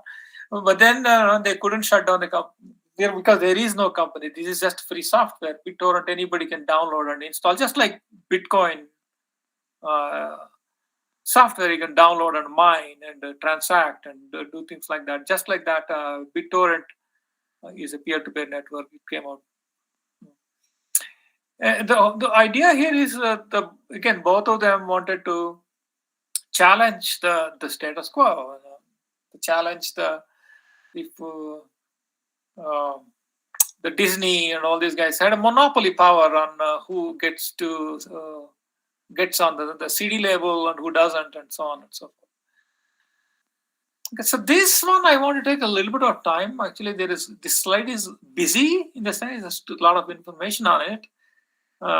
It's kind of central to what our understanding of what is a permission blockchain and what is a public blockchain. So let me take a little bit of time and trying to take this graphic apart.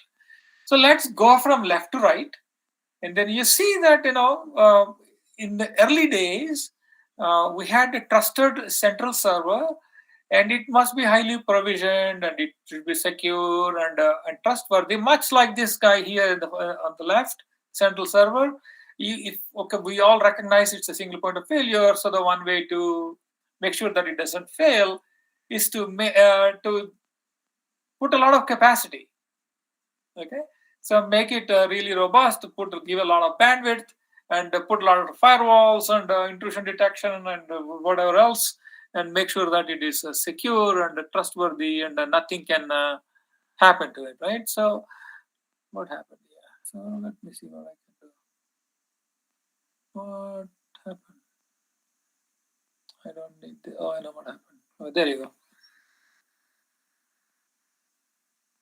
So that was on the olden days, IBM servers, and in fact, Visa still uses IBM mainframes. That's how things were. Things worked just fine, and then they was giving good throughput. Everything was hunky-dory. People slowly started wondering how else could it be done. And like since the 70s and late 70s and 80s, people said, you know what, I don't like this single point of failure. I don't want to spend like millions of dollars on this IBM mainframe. And I would rather have cheap computers and then have a whole bunch of them and then figure out how to run collectively some computation on them. So that led to on the top branch, which is distributed computing model, where they're all peer-to-peer, but they all trust. You assume that there are you trust the participant, at least enough of the participants. So there are vetted participants. It's a distributed network. So the reason why you went from the single client server model to this side, the top branch, is because the motivation is server cannot scale and it's not fault tolerant. And that gives rise to your permissioned blockchain. Okay, so it is a very familiar permission blockchain. And I will tell you how you can get away with doing what is called algorithmic consensus. So that I'll tell you what that is, how progress is made, what kind of a protocol is followed, so that they can all collaborate and compute something effectively. Because that is the top branch. This is the traditional distributed computing model. And then we will visit that for like ledger applications, digital ledger applications, and so on. Down here, when you come down here, it is that server and other peers cannot be trusted. The issue is different here. Here they went for scale and fault tolerance on the top. Down here saying that, you know what, I don't trust Visa, I don't trust IBM mainframe. So I don't trust them that they're doing the right thing. So instead, I want to go with trustless model. And if any Joe Blow wants to download software and run it, that's fine. So we are not going to vet the participants, who is going to mine, who is going to transact. If somebody wants to sell drugs and collect Bitcoin and then use that Bitcoin and convert it into US dollars and go buy a nice expensive sports car, that is not my business. We are not going to get involved. We are not going to use computing to stop them from doing that. So it is completely open to anybody. So that's why it is permissionless. Right? You don't need any permission to be a node on this network and run and follow this protocol. Okay? So the way you get to participate successfully is you have to do what is called game theoretic consensus. Consensus simply, okay, so what does the word consensus mean? Anybody in the audience? What does consensus mean? What does, say, building consensus mean? Agreement. Yeah, you all have to agree to do the same thing. Initially, you might come up with different proposals, right? Okay, so let me give you an example. Since you're all many of you are in education business, you're all discussing introduction to programming for first year students. Should it be taught in Java, or should it be taught in Python, or should it be taught in C++? Right? Different people will come up with different reasons, right? And then you all sit together and you build a consensus. You reason with each other and agree that, probably Python is the best thing to do, or Java is the best thing to do, whatever it is, right? But you all come to that one agreement. All of you agree, right? That's exactly what it is in the context of distributed computing. Different computers come up with proposals saying that, but here it is not. It's a proposal comes in the form of some client wants to do some action on the database, and some other client at the same time comes up with a different proposal. Who should go first? Right? That's exactly where you need to have consensus. They all need to agree that person A or person B, which one should go first. So in the top, you can use an algorithm to decide who goes first. On the bottom, you create a puzzle and get the people to solve the puzzle, and whoever solves the puzzle correctly and quickly gets to go first, gets to decide which proposal gets elected. Okay?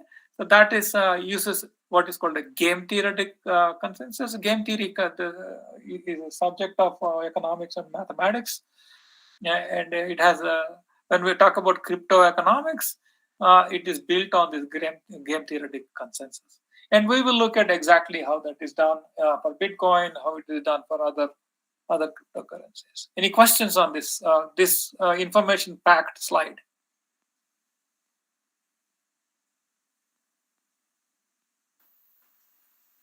No questions are rolling through. Yeah. Yes. Is this clear, Karthik? So you will become my guinea pig. So if nobody interacts, I'm going to ask you. No, it's quite comprehensive and clear to me, Professor Ramki. Okay, I think you're just I could follow it easily. Yeah, and actually, I think 2 questions are coming through, but I'm sure we'll be covering them in some of our later lectures.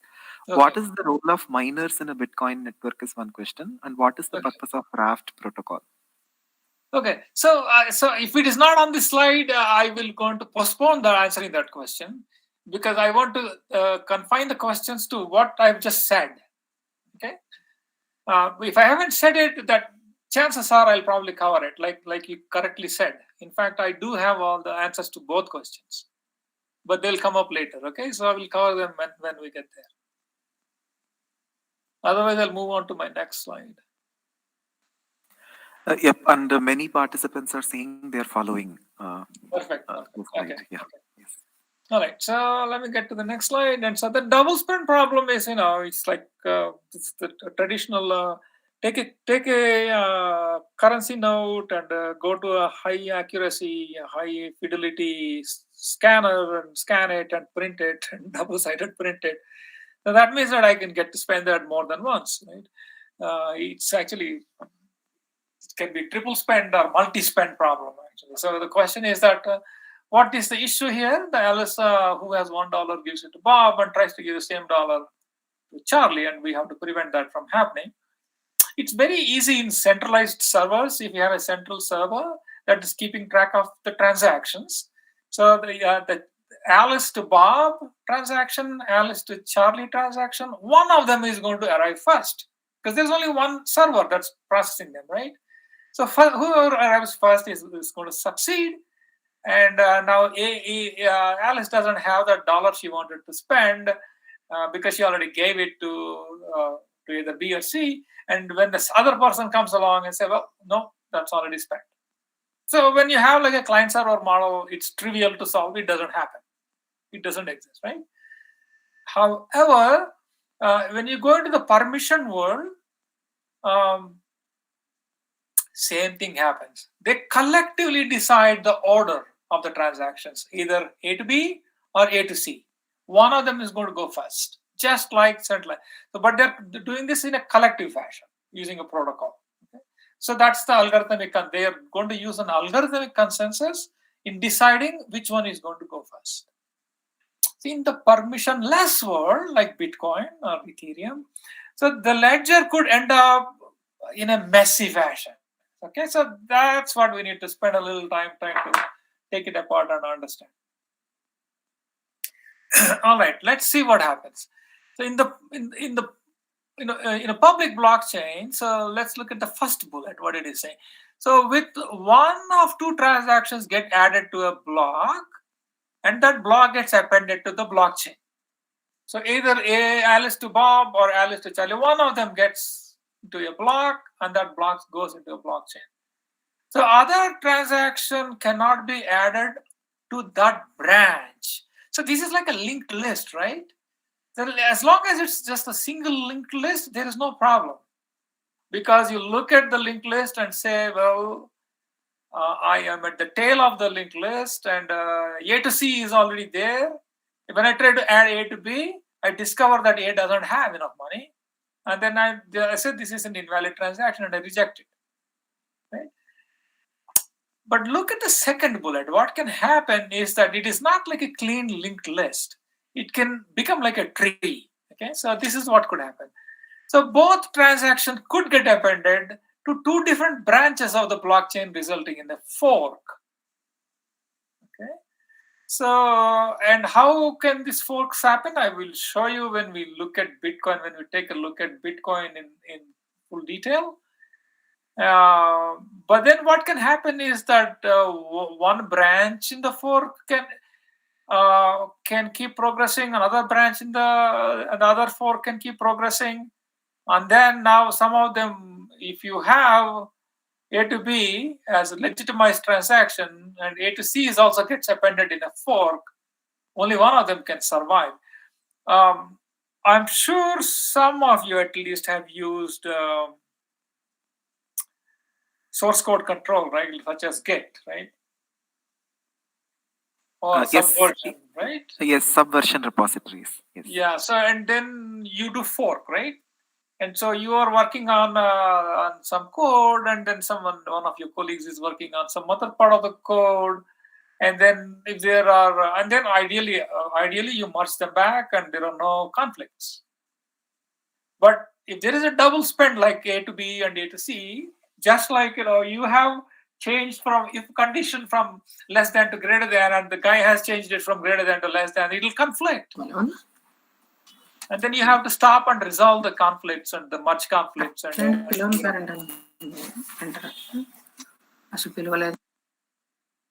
question? Any questions? I don't think so, Professor. Okay. There seems to be some sort of a crosstalk and. Okay. So yeah, if you forgot to mute, please mute. Yeah. So it much like that, and how source code is there's a merge conflict is resolved, and you keep the valid transactions. You toss away the invalid transactions. So non-conflict. So in other words, when there's a fork, there's a possibility of an orphaned block. The block is just going to get abandoned. But if there's not conflicting transaction, you can take the good transactions from that and merge it into the prevailing branch. So that's how this double spend problem is tackled. This is one of the central aspects to blockchain, and we will look at it again and again. So even if this is not completely 100% clear, just be patient. Okay. The next one is kind of, now I'll tell you, so I'll go back and said, well, we said that this is simple, right? If you have in the permission world, you have, in this world, in this right-hand side world, they have collectively follow a protocol. And they decide either Alice to Bob or Alice to Charlie. One of them is going to go first, right? How is that done? So let's look at some theory behind this. So far I'm not assuming any background actually. None of this requires not even computer science background, right? I mean, it's mostly as long as you are comfortable with technology at a high level, you can understand everything I'm saying so far. And it might get a little bit technical tomorrow. So here is the issues around algorithmic consensus. Okay, it has a very rich history starting from the 1980, even maybe as early as late 1970s. It's been proved to be impossible with unreliable communication. So this is what was called a coordinated attack problem. And that is what this cartoon is on the right-hand side. So let's take a look at that cartoon and understand what the second bullet point is saying.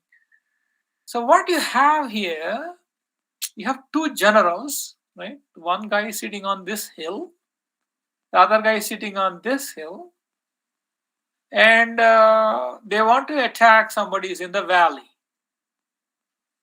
Here is the problem. They can win, they're guaranteed to win only if both generals go at the same time. If only one of them goes there to attack, they get caught flat-footed and they get killed. Okay? So they're trying to coordinate whether to attack, if so, when to attack at the same time. Because they have to go at the same time, right? And they have no radios and they have no internet and they have no way to communicate. So what they have is that they have this guy called a messenger in the middle that you see that guy is going back and forth and back and forth. And so the first general sends a message. They would attack at 8 a.m. Please confirm. And he takes this message. Right, and then if this guy gets caught in the valley, hostile valley, he gets killed too. So the messenger gets killed as well. Okay. So let's take a couple of scenarios.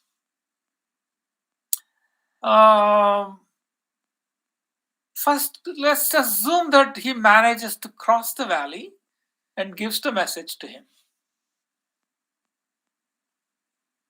And he says, okay, attack at 8 a.m., please confirm. So he takes a piece of paper, writes confirm, and say, yes, let's do it.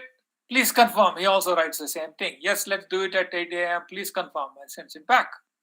Cool, we'll be there at 8 a.m. And then he gives it to him, and he goes back here. Can they safely assume assume that the other guy is going to be there and show up at 8 a.m. to attack?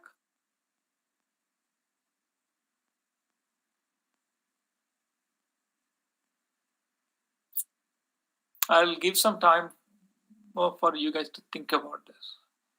It's a subtle question, actually.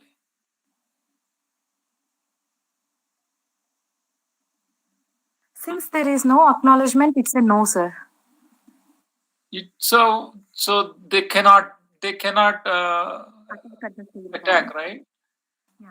So this is what, because if this guy dies in the middle on his way back, right, and he never gets the confirmation, so he cannot attack. Right? If he makes it, can he attack them? Yes. No. Actually, even then they cannot, because remember what this guy said. This guy said, yes, I agree with 8 a.m. Let's attack. Please confirm. So that means this guy needs to go back and tell him again that to confirm. And if he doesn't show up, he doesn't know whether he got killed or whether this guy didn't want to attack at 8 a.m. So this is infinite confirmation things going back and forth, that you never sure the other guy is going to come through. Why does this guy want confirmation? Why does this guy on the right hand side want confirmation? Because he doesn't know if this guy got killed or he made it here. He doesn't know. The only way he's going to know is that if he comes back and tell him that, yeah, I made it. But when he goes and comes back and says it, yeah, let's go ahead. But then on the way back, he can die again on the third round. So no matter how many rounds you make, in the nth round, there is always going to be uncertainty for one of the parties. And if they're uncertain, they can never really attack. So that's what it means to say this is a coordinated attack problem. If you have unreliable communication, that means this messenger can disappear, can die in the middle. You can never agree and coordinate and perform this attack. You guys understand this? Or you want need some more time to think about this? Understood, sir. Okay, cool. Okay. All right, so now let's go to the next bullet point. So let's say that I will give you that. I will give you reliable communication, okay? The reliable communication, there is a result by, it's called FLT. What is this called? Nancy Lynch and Patterson, FLP result, it's called.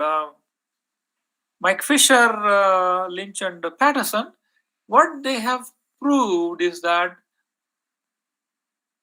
even if you have one faulty process within the network, it's impossible to reach consensus. Like in going back to this diagram, if in here, if one of them is, I will tell you what is non-Byzantine in 1 second. If one of them just dies on you, then it's impossible to make progress on this. So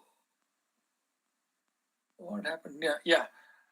So the basic proof of this is because you cannot tell if the server is slow, one of the nodes is slow, or it's dead. You cannot tell the difference between them. How many of you know what is Ethernet backup protocol is?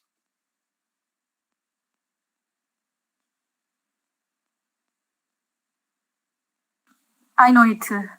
You know it? Okay, tell me what it is.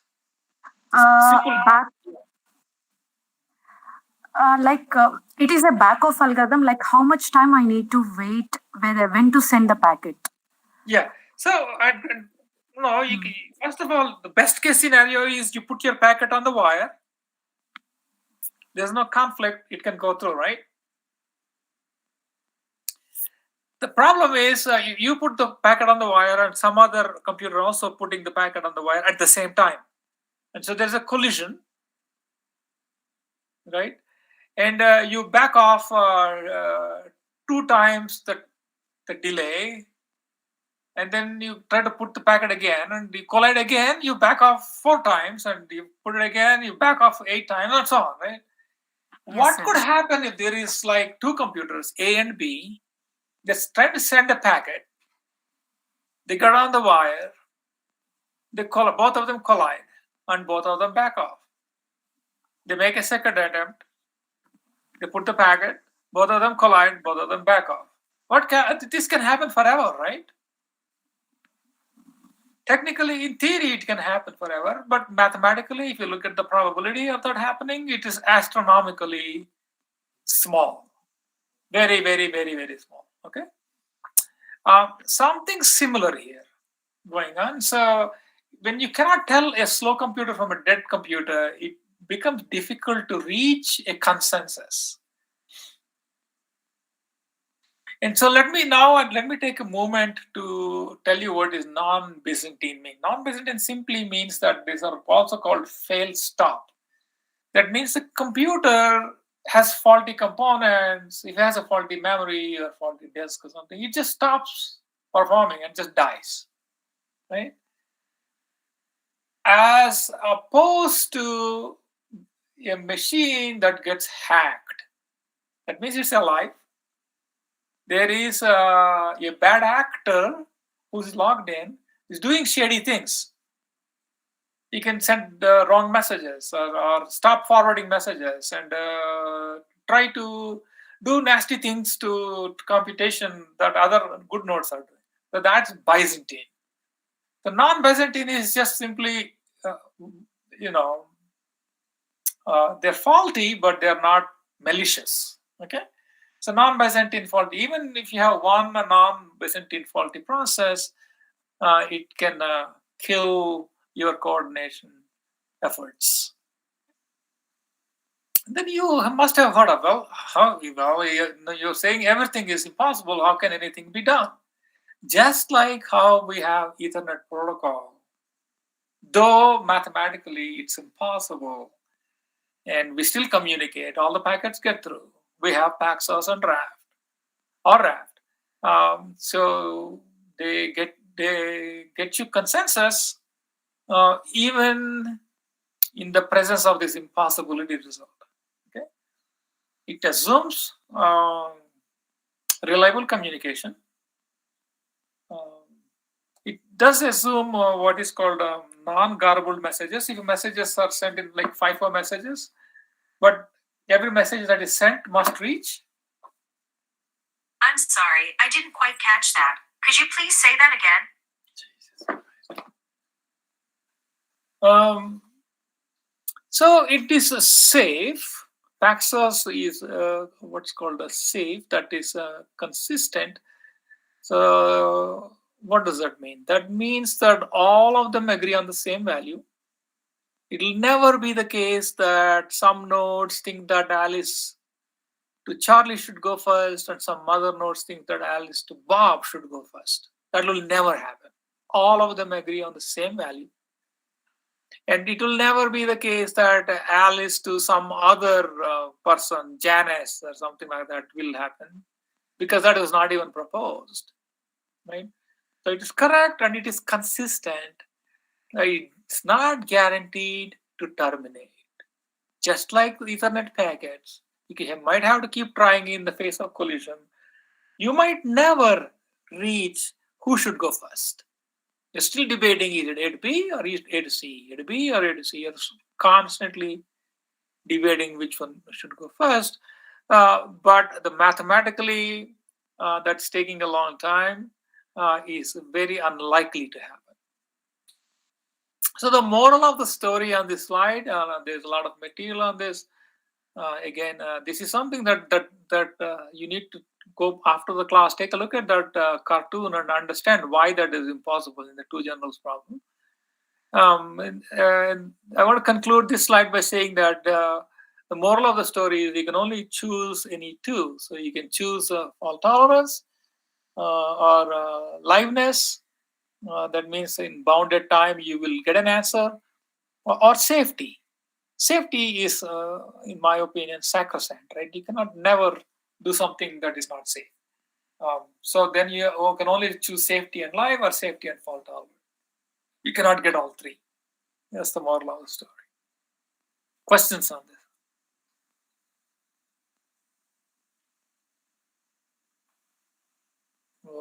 Okay. I'm just going to say a couple more words about this. There is algorithmic consensus continued. There's also a Byzantine variation in which nodes start doing strange things. Okay, so that is called the Byzantine variation. And there is a paper by Castro and Liskov, and I've given a reference at the end. Nodes can go rogue, and this stands for practical Byzantine fault tolerance. Practical Byzantine fault tolerance, and there is an open source implementation of it. It's not very good open source implementation, but that implementation exists. And actually, let me go back and say something about Raft. That somebody was asking about Raft, right?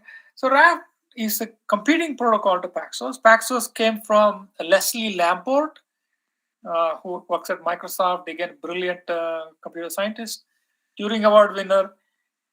He wrote Paxos, and Paxos is difficult to understand.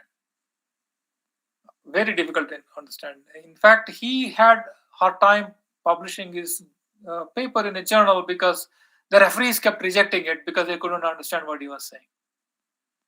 So, but finally, he sorted it out. He published it. It was complex. Nevertheless, it got published. At the same time, there was a graduate student at Stanford. He said, I found it very difficult to teach. So he came up with a different algorithm. And I'm going to simplify it and tell you how Raft works. It is look at the right hand side, and we need to come up with a consensus, or we need to all agree on. I will just go back and keep using that example, whether Alice to Bob go first or Alice to Charlie should go first. What they do is all of them participate in a voting protocol. Some of them will come forward and say that I want to be the leader. Say, this guy on the right-hand side wants to be the leader. This guy also wants to be the leader. They conduct an election. One of them is going to be the winner. And if this guy is the winner, then say that then he's going to ask, send me all the proposals. So maybe one of them will send Alice to Charlie, the other one will send Alice to Bob, and he will look at whichever and when arrives first will go first, because it is coming to a single point. He will decide the order and then broadcast what the order should be to the rest of the nodes. Okay, so that's what Raft does. So Raft actually does leader election followed by ordering of the proposals. So in some sense, it simulates a centralized computer. The leader takes the role of your central server. Okay? What's the drawback with this? What's the limitation?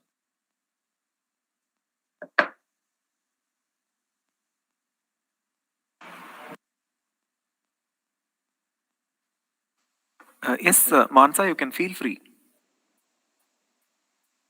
Feel free to unmute. There is a response from Shushma Rani that says if the leader node fails. Exactly. Since if the leader node fails, they need to conduct an election, right? And election is very expensive proposition. And I personally hate Raft because it's not a distributed algorithm per se. It kind of fakes distributed computing, but in reality, it is really a centralized solution. But guess what? It is widely used everywhere. R3 Corda comes with it, with the Go implementation. In Hyperledger Fabric, Raft is, I think it's HCD library, which is very well used everywhere in industry, has Raft, and it's the same version of Raft version that comes shipped with Hyperledger Fabric. The Java implementation of Raft comes with R3 Corda, but I don't like it because of the leader problem. If worst case scenario of packet response is important, that is not the solution. It's not a good solution, but it is easier to implement, and there are a lot of open source implementations of Raft.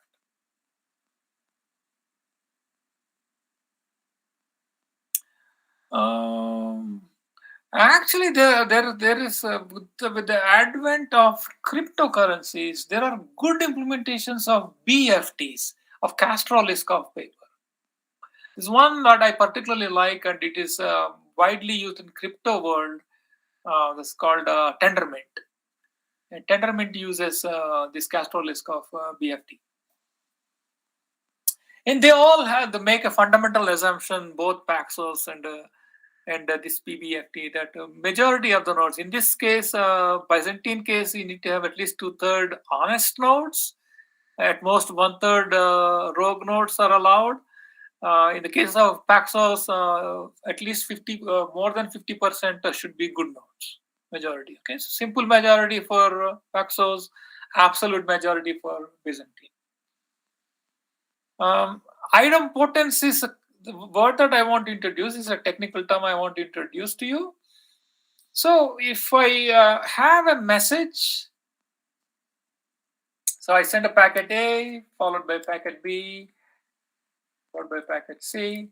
So the assumption is that they all arrive, right? They all arrive, but one message might arrive multiple times. A, B, B, C, like that. That's okay. But this will never happen. This is completely fine. This is what's called idempotence. So your application should be able to accept multiple A's and multiple B's and multiple C's. So this will never happen. B, A, C. They will never appear out of order. Okay? So idempotence simply means that I'm guaranteed to give you each message at least once.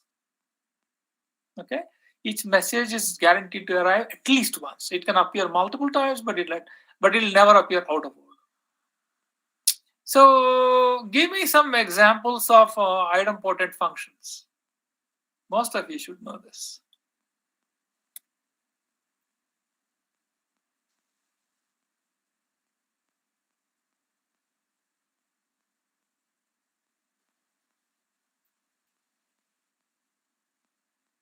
Any answers, Karthik?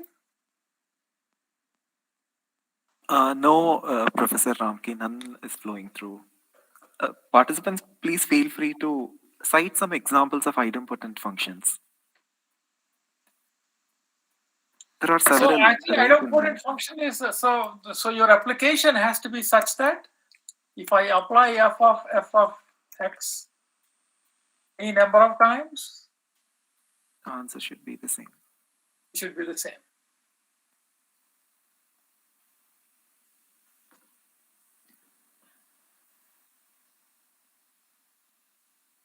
Let me respond to that, Professor. Yes. What about the absolute function? Yep. Absolute value works. In the real life, physical world, car lock with the remote car lock. If it is unlocked, you hit it once, what happens? It gets locked, right? You hit it again, what happens? It stays locked. It doesn't unlock, right? It's not a toggle, right? So you can hit it any number of times. If it's unlocked, it stays locked. If you are hitting the unlock button, if it is locked, it will unlock, and no matter how many times you hit it will stay unlocked. So that's an example of another idempotent function.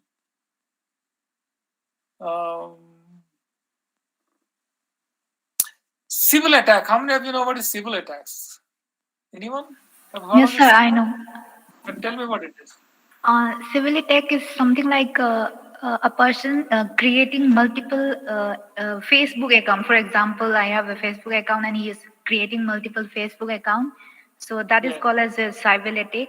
And this cyber, the name comes from a woman who was suffering from multiple personality disorder or dissociative identity disorder. So Sybil Dorset, the name comes from That's right. Sybil Dorset. Yes. That's right. That's exactly right. So why is it important for us? It's important because remember this 2/3 for Byzantine, and here is what can happen. So in this case, if one of them node goes rogue, right, and then if it creates multiple other processes, right? So don't think of them like computers, but think of processes under different identities, and that 2/3, 1/3 balance it can upset by creating multiple fake identities. So an example of that. So you're reviewing a product, for example, right? And it's a good product, but your competitor wants to tarnish the image of that. You've written a book, right? They want to tarnish that image. What they can do, they can go create like a 100,000 fake users, fake user accounts, and write a bad review. That's an example of a Sybil attack. And I've noticed actually some of these IMDb ratings have been gamed. With this, I've seen some movies like coming up with incredibly high ratings, and I don't think they're real users.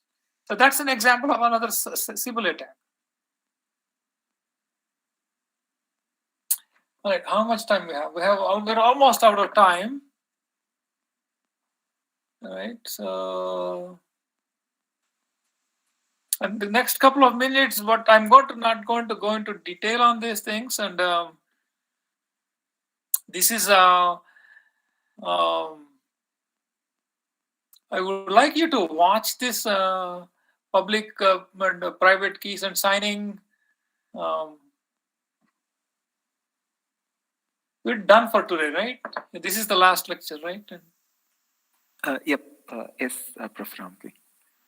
And there are some references that I would like you to see. Take a look at the impossibility result. For example, I showed you if there's one faulty process, why you can't make progress, and things like that here. What else? The Netflix documentary reference. Some of these are short, good, informative videos. This is a good article, for example, on the Bitcoin's academic pedigree. This one talks about how to create like an NFT on a permission blockchain. Maybe I will cover it tomorrow. So this talks about the properties of a good ledger.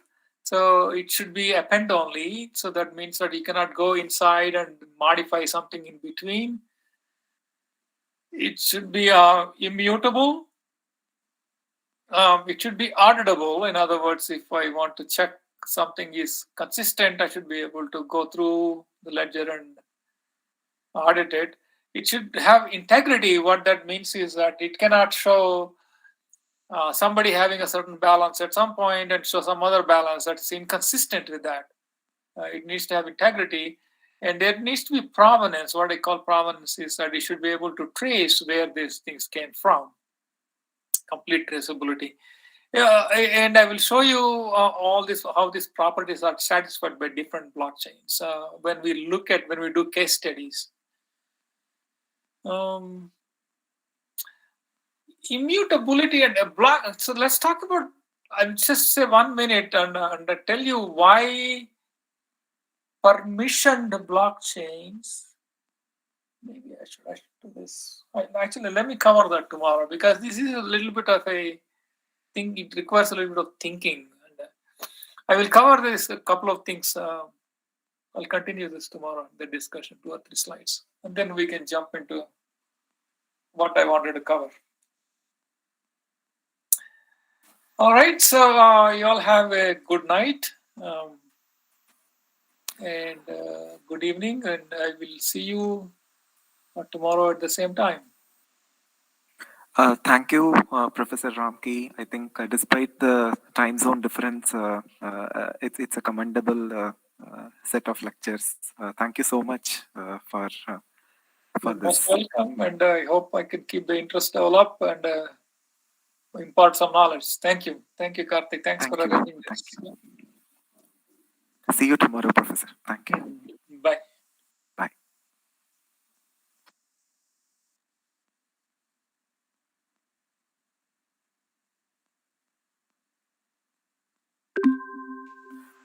Yes, Mansa, I'll just share the slides once I get it from the professor. And to all the participants, thank you for actively participating in all the sessions today. And tomorrow we'll commence the session sharp at 10:30 a.m. Please join at 10:30 a.m. tomorrow. Thank you. Thank you, sir.